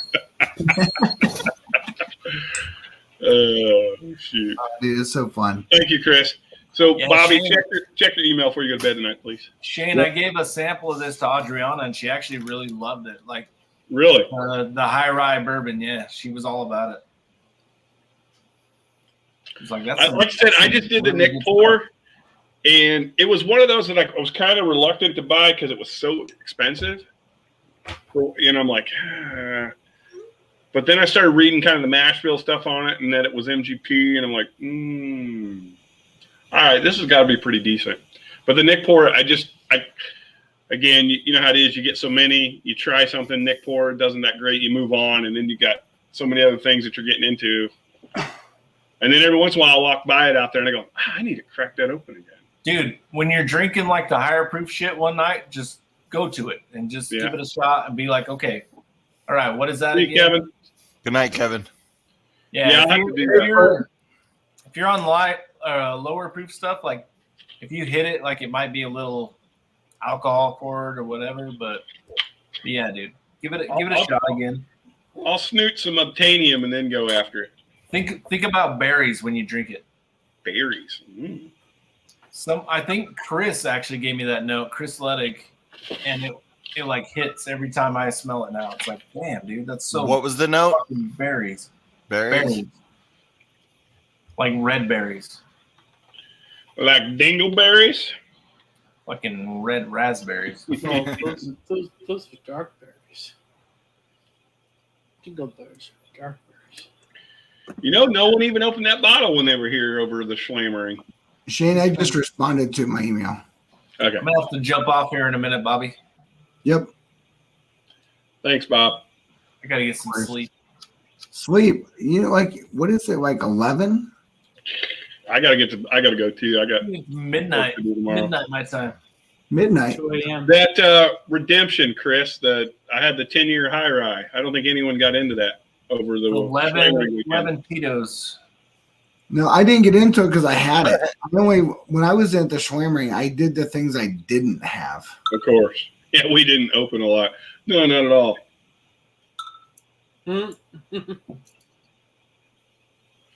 You know, I thought it was funny that we only killed like 4 or 5 bottles. I think it was. You know, I think the thing that was like really resounding that like went to the overall perspective of the people that came. There was a mutual respect towards we all have bars. Nobody went in there to be like disrespectful and hateful. And if you think about it, people tried stuff and it was like a generous pour, but it was no, I don't think anybody really poured anything more than like maybe an ounce and a half at the But most. everybody brought bottles too, right? Oh, Yeah. like between the people that came, there was like what 3 or 4 cases. Probably. I had to constantly remind people. Oh, bye, Tony, by the way. I had to constantly remind people, like, look, nothing on the bar is off limits. Everything is accessible with the exception of 4 bottles. And those 4 bottles were the Kentucky Owl Rise that I have signed from Dixon. Everything else, fair game. Pappy, I didn't care. Any of it, just whatever. It was all available. Yeah, it was all available. So, and as a guy that was there, it was you knew that everything was truly fair game. Yeah. But you had a mutual respect because we all have bars. Yeah, for sure. We all have our own bars, right? It's like, and I knew that's why I wasn't worried. That's why I was like anything, because I know if anyone cracked into anything, they're not going to sit over there and do Russo pours. But you think Pappy 15. I can remember sitting there watching, not just me, but everybody else would look at like, okay, we're getting ready to open something. They would look and like, is it backed? Is it not backed? Is it? Yeah. It was like really like you had these guys that are all like, even when everybody was drunk. Yeah. Nobody was really drunk. Everybody like really had thought and like looked at. There was nobody that did. No, everyone was there to enjoy what we were drinking. I don't remember at any time that anybody was disrespectful to your bar. No. Nobody was disrespectful to the bar. No. Well, except for whatever that fucking abomination of a mixture you put together got spilled. No, that wasn't just me. I wasn't the one that created that. I was the. Don't be saying I created that. That was not my thought. Oh, that was your love child. Don't try and tell No, me. it was not. You know what? I'll tell you what. Turn your hat around because it was not mine. Someone said, hey, why don't we put all of the drinks that are left on the bar into one thing? And they did it. And I was like, well, I'm going to blow smoke into it. Yeah. And it was horrible. Horrible. It literally could have taken like paint off your car. It was horrible. It was really bad. Took lacquer off his bar, dude. Oh, dude. I thought he was going to break some blends and throw them away. Oh, man. Oh, Lee, I debated on throwing those toppers away. I had to soak them. You know what the greatest thing about that Tito and Adam was? I didn't try that shit because I knew it was bad. Yeah. Yeah. So Daniel H, real quick, Daniel H asked about the 5 over the 6. So here's the hot take on it. All right. From my perspective, some people like the 5 more than the 6. The 5 drinks hotter. The finish on the 6 is better and longer. The funk difference, I don't know where Chris got a difference in the funk because I don't get it. They're both like just right in about the same flavor profile, but the 5 I think has a better nose than 6. 6 has a better, to me, front palate and finish, and 5 has a better nose and mid palate. So I thought I would be mad either way. 6 was way better on the things that matter to me, right? Yeah. So mid palate and finish, right? I want something to hit my mid palate that makes me think. Yeah. What is all this shit going on? Because there's so many things going on. The finish on 6 just hangs around forever. Like you can literally chew on that. It's just like right. And you get that with certain things where it's like you feel like, man, I need a drink of water to wash it down because it just won't go anywhere. Yeah. That is what you're looking for like a pipe, a cigar, or whatever, because you want that blend, right? You want that and that's the beauty behind. And I know there's like 15 people here, right? Yeah. The thing that matters with having a big, rich finish, if you do cigars or pipe, how do I enjoy 1.5 ounces for hours? Right. To watch my cigar. And I can have a 1.5 to 2 ounce pour that lasts me like 2 or 3 hours. Yeah. Because I'm really marrying flavor profiles. It's like a multi-layered cake that's changing. It's definitely changing. And in that, you have that like that cigar profile or that pipe profile. Now it's married on this liquor that's a finish. Well, it's changing, and it just that's so his question was: is batch 6 that much better than batch 5? No, I thought so. It's not that much better. It's like a 9.9 versus a 9.8. Like it's like just me personally, the 6 is a little better. But I wouldn't be mad with either one. A better finish is always going to win. Yeah. 6 had a better finish than 5. Yeah, I think so too. It wasn't nearly as thick, rich, and complex and enjoyable on the finish as 5. 5 was delicious. Right. But Well, and again, I'm making the answer to his question, right? To the point. Is it that much better? Well, look, if you could only find a 5, I would still buy it, and it would still be the most amazing thing you ever drank. Or if a 6 is that much more than a 5, if they're at different places, it may not be. Yeah. Price wise, it's $50 delta. You can get a 5. Yeah, a 5. Like I'll be honest, I had 4 5s, 4 6s. I'm That's not mad about any of it. That is a lot. I don't have 4 now, but I did.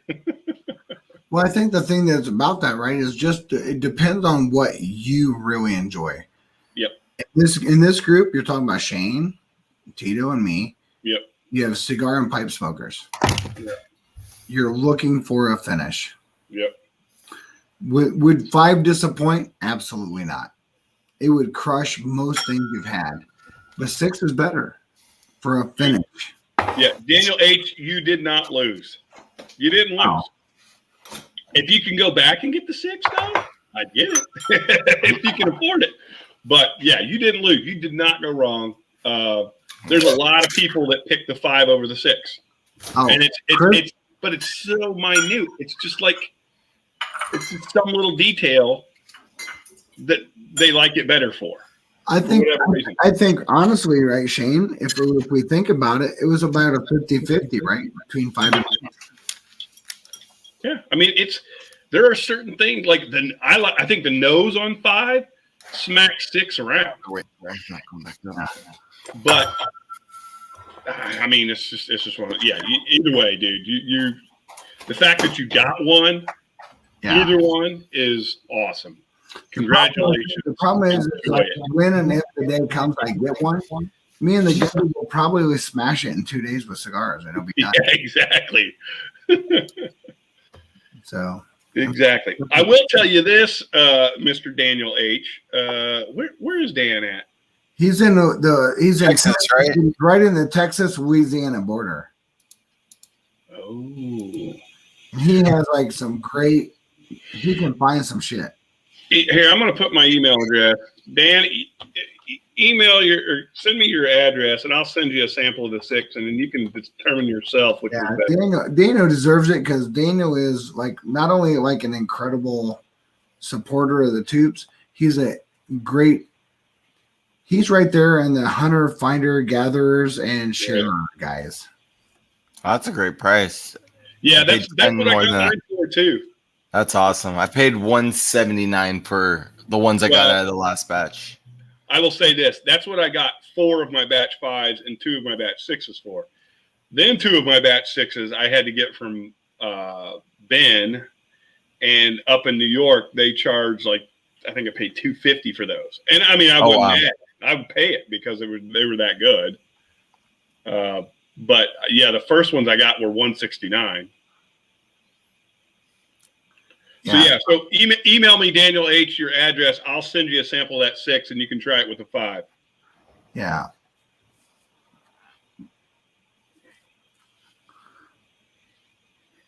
And if you send it to me tonight, I was supposed to get stuff sent out today, but I had some shit I had to get done, so I didn't get out. So tomorrow is going to be my ship day, so it'll go out tomorrow. Right. Well, today, right? My ship day is probably going to be Friday. Yeah. Because I got like this whole entire list of all my fees, and I'm just like, oh my God. I just, dude, all my shit got turned around so fast. Well, I mean, so like the thing that's weird, right? Is like mine is like to have the liquor license is one thing, but I have to have a vendor's license to sell. I have to have a food license. I mean, there's so many different things you're trying to get through. And then I have to submit my liquor license when I have all the rest of them to see. You must have a liquor store then. Well, I just have to get approved, and it's only a Class D, right? I can only do spiritus because I don't want beer, I don't want wine, nothing like that.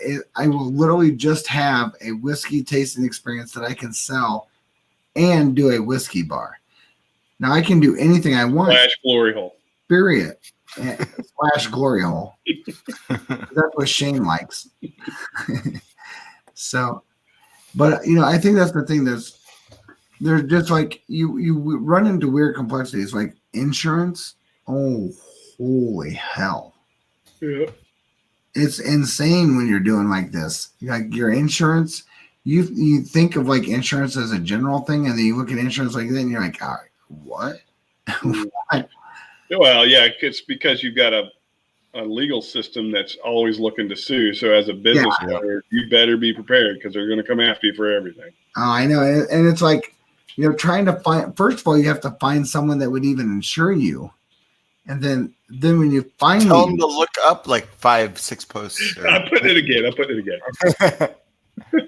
It's all right. It's all right. We missed it. We've all been drinking a little bit. So. Yes, that is true. Where am I at? And Daniel H has been bouncing between pours quite a bit. He keeps saying, I just poured this. I just poured this. So I get it. Yeah, don't worry about it. It's my last post. You can put my last post up there. There you go. The one below that. Yeah, there it is. That is the last one. Yep. Now, I literally did a couple of different emails. I think you posted it earlier too, right? Yeah. And then I think I sent him either a message or not. There's private chats. I haven't even looked at the private chats. Oh, that was just when I was giving Tony a hard time. Because he had something that was bottled in 1001. Oh, gotcha. 1001. Holy shit. Was that like Jesus wine or something?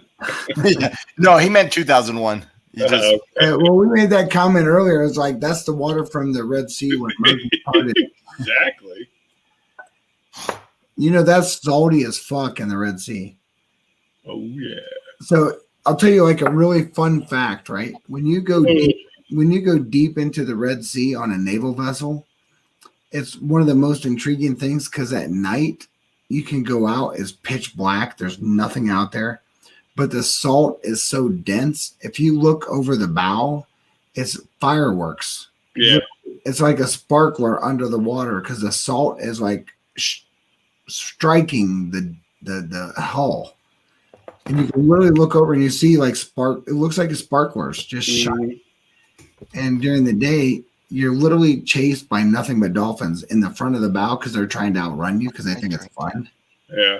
But the second you do a dump of your garbage, it's literally like the biggest shark infested thing you've ever seen in your life. Really? Oh, it's incredible. Now listen, the Navy doesn't dump like stuff that's not biodegradable. It's like really censored. All right. You don't have to lie to me. I've been on those ships when they've gone, look at the manifest. Oh, we've got 16 more pieces of equipment than we're supposed to have. Hey, boys, start pushing them off in the water because we can't be bringing those back. Well, I never saw that. Yeah, it's legit. I've seen it happen. When I was on the med on the Kearsarge in '95, they would have that, but it was all in like these biodegradable plastic bags. Hey, wait a minute. Daniel H., you probably have Top Chat on, and you need to change it to live. That's exactly what it is. Yeah, change to live.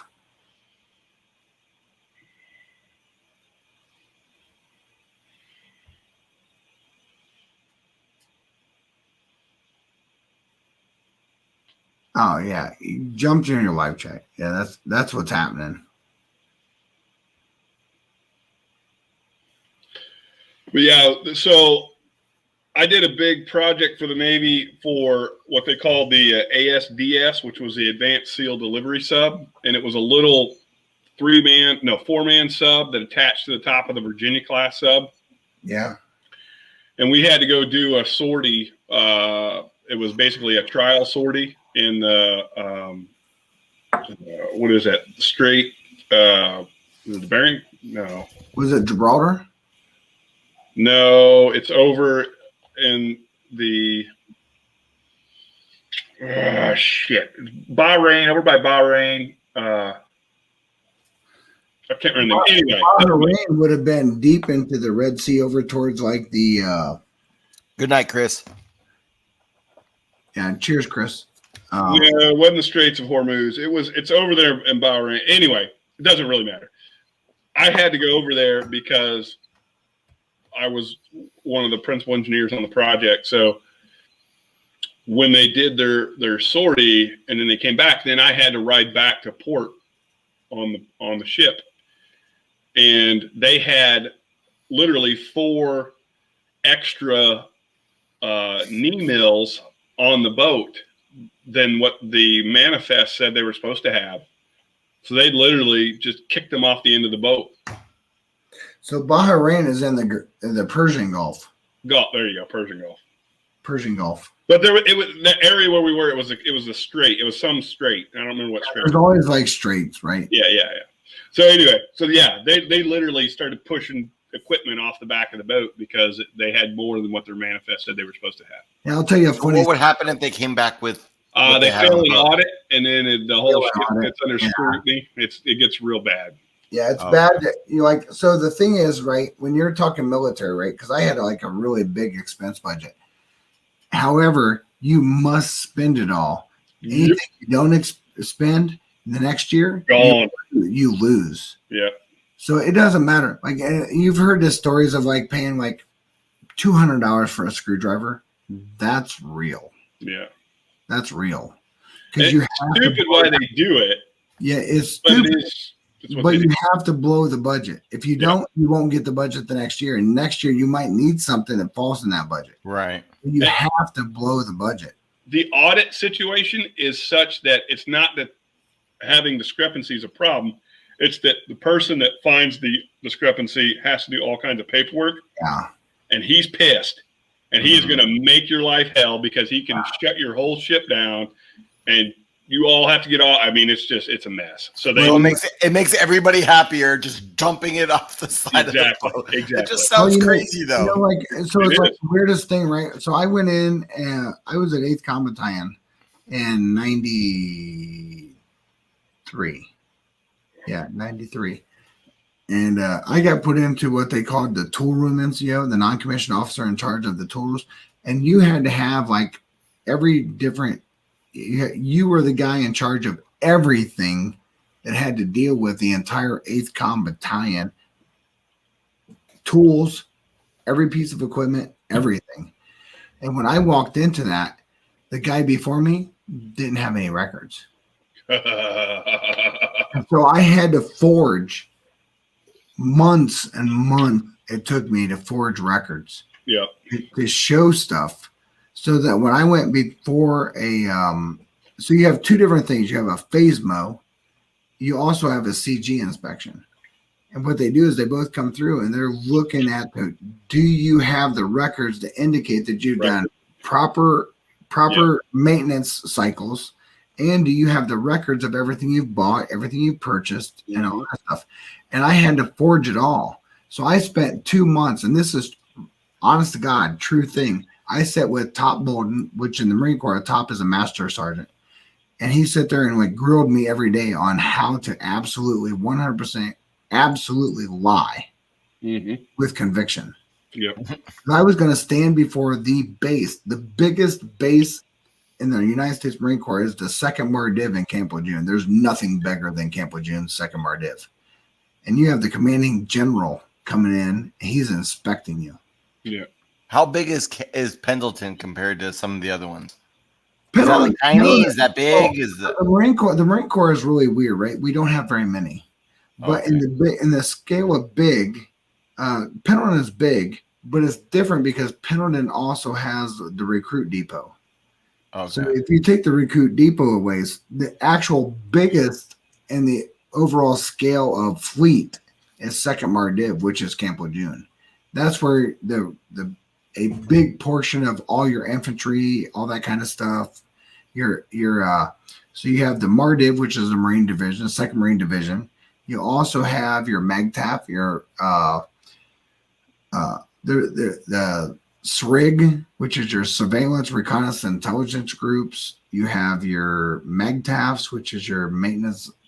Oh God, I can't remember all the terms. But Second Mardiv at Camp Lejeune is one of the biggest in the Marine Corps. It's at Camp Lejeune, which is Jacksonville, North Carolina. There's 44,000 Marines and all of their spouses, everything, right? And so you go through and you're sitting there and you're literally like, dude, I was a corporal, which is an E4 and the scale of E1 to E10, like little, standing before the commanding general, which was a major general, which is a 2-star general. And I was grilled for a long time with my top. And you had to be able to confidently be sitting there like, is this correct? Sir, yes, sir. Yeah. The one thing you learned, you did not ever answer, question, anything. It's yes, no, until you were asked something. And even then it was like yes or no until they made you say something that wasn't yes or no. I literally forged everything for $1.4 million of tools. Yeah. Literally lied. One screwdriver off and you're in trouble because someone's pissed because now they got to go through and audit all of it. Dude, it's just like the most. It's like I got so many like praises. I literally got like so many of my different stuff came out of successfully completing a CG and a Phasmo with no gigs. Dude, that's all lies, and I literally faked everything I had. Yeah.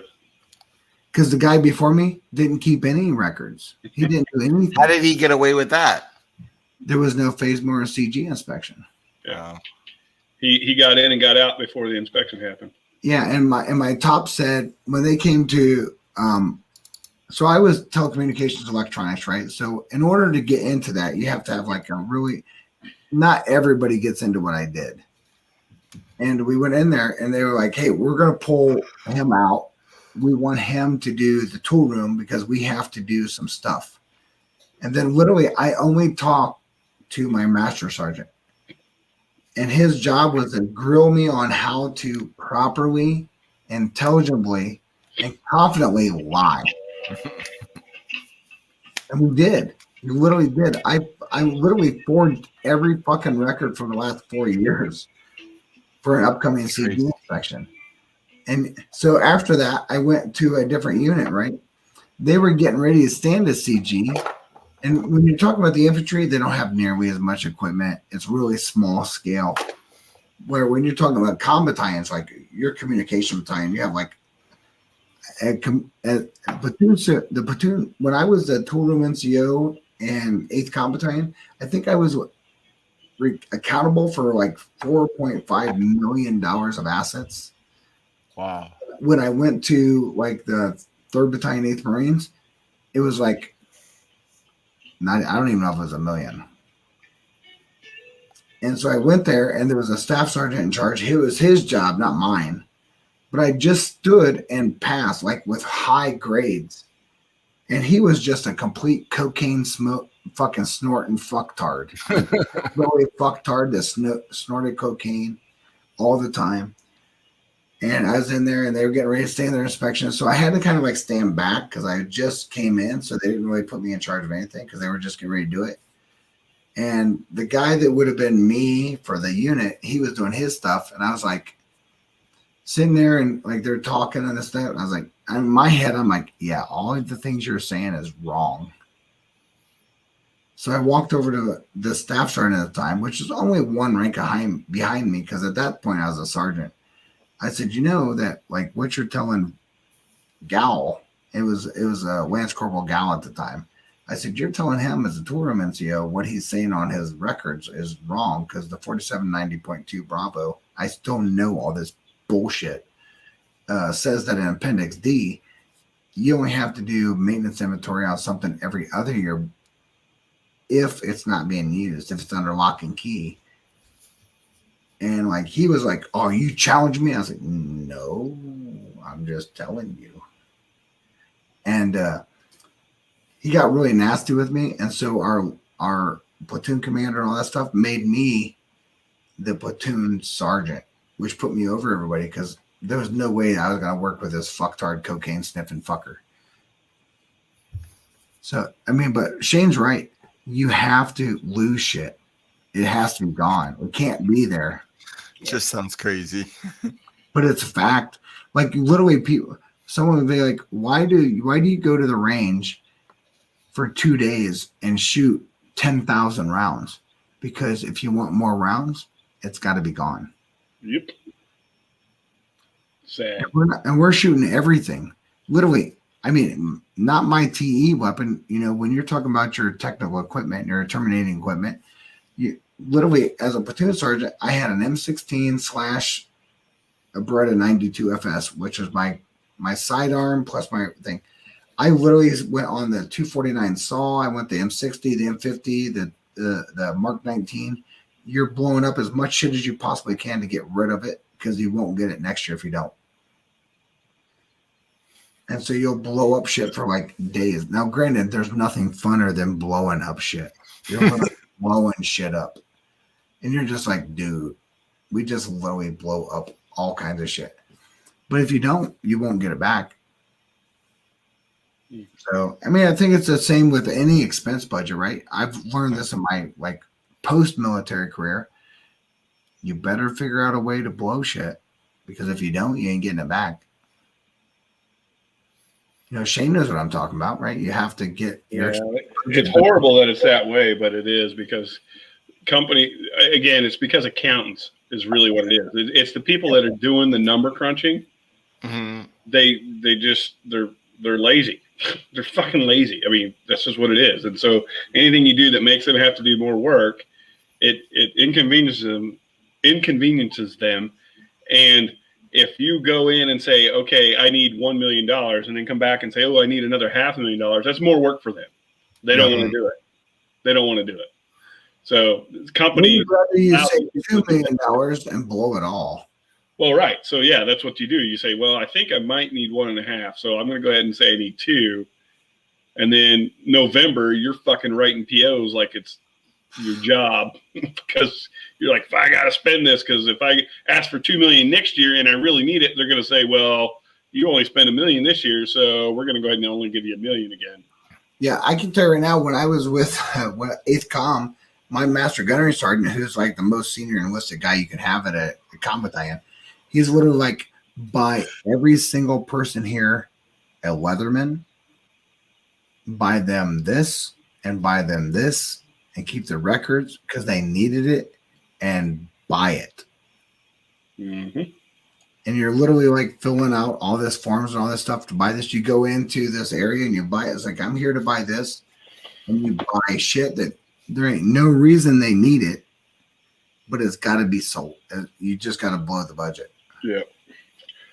Well, gentlemen, I'm going to bed. It's 2:30 my time. It's 2:30. I'm going to close it down. Yeah, perfect. Let's wait for everybody. Love you guys. Thanks for hanging out with us tonight. Cheers, bud. Come on, Bobby. Yep. Always. I'll talk to you tomorrow. Yep, absolutely. See you. All right. Cheers, everybody. Tito, take care, Cheers. bud. Yep. Bye. Bye.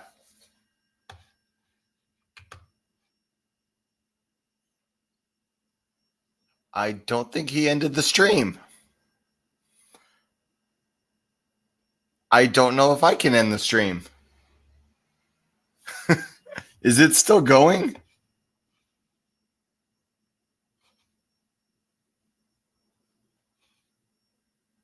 Uh-oh.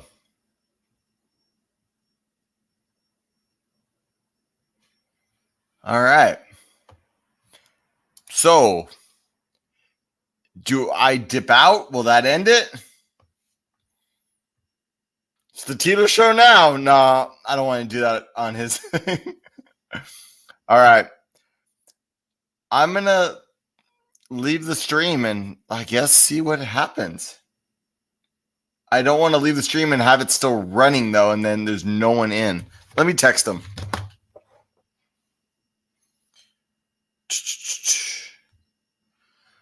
I'm sure that's not the best viewing, but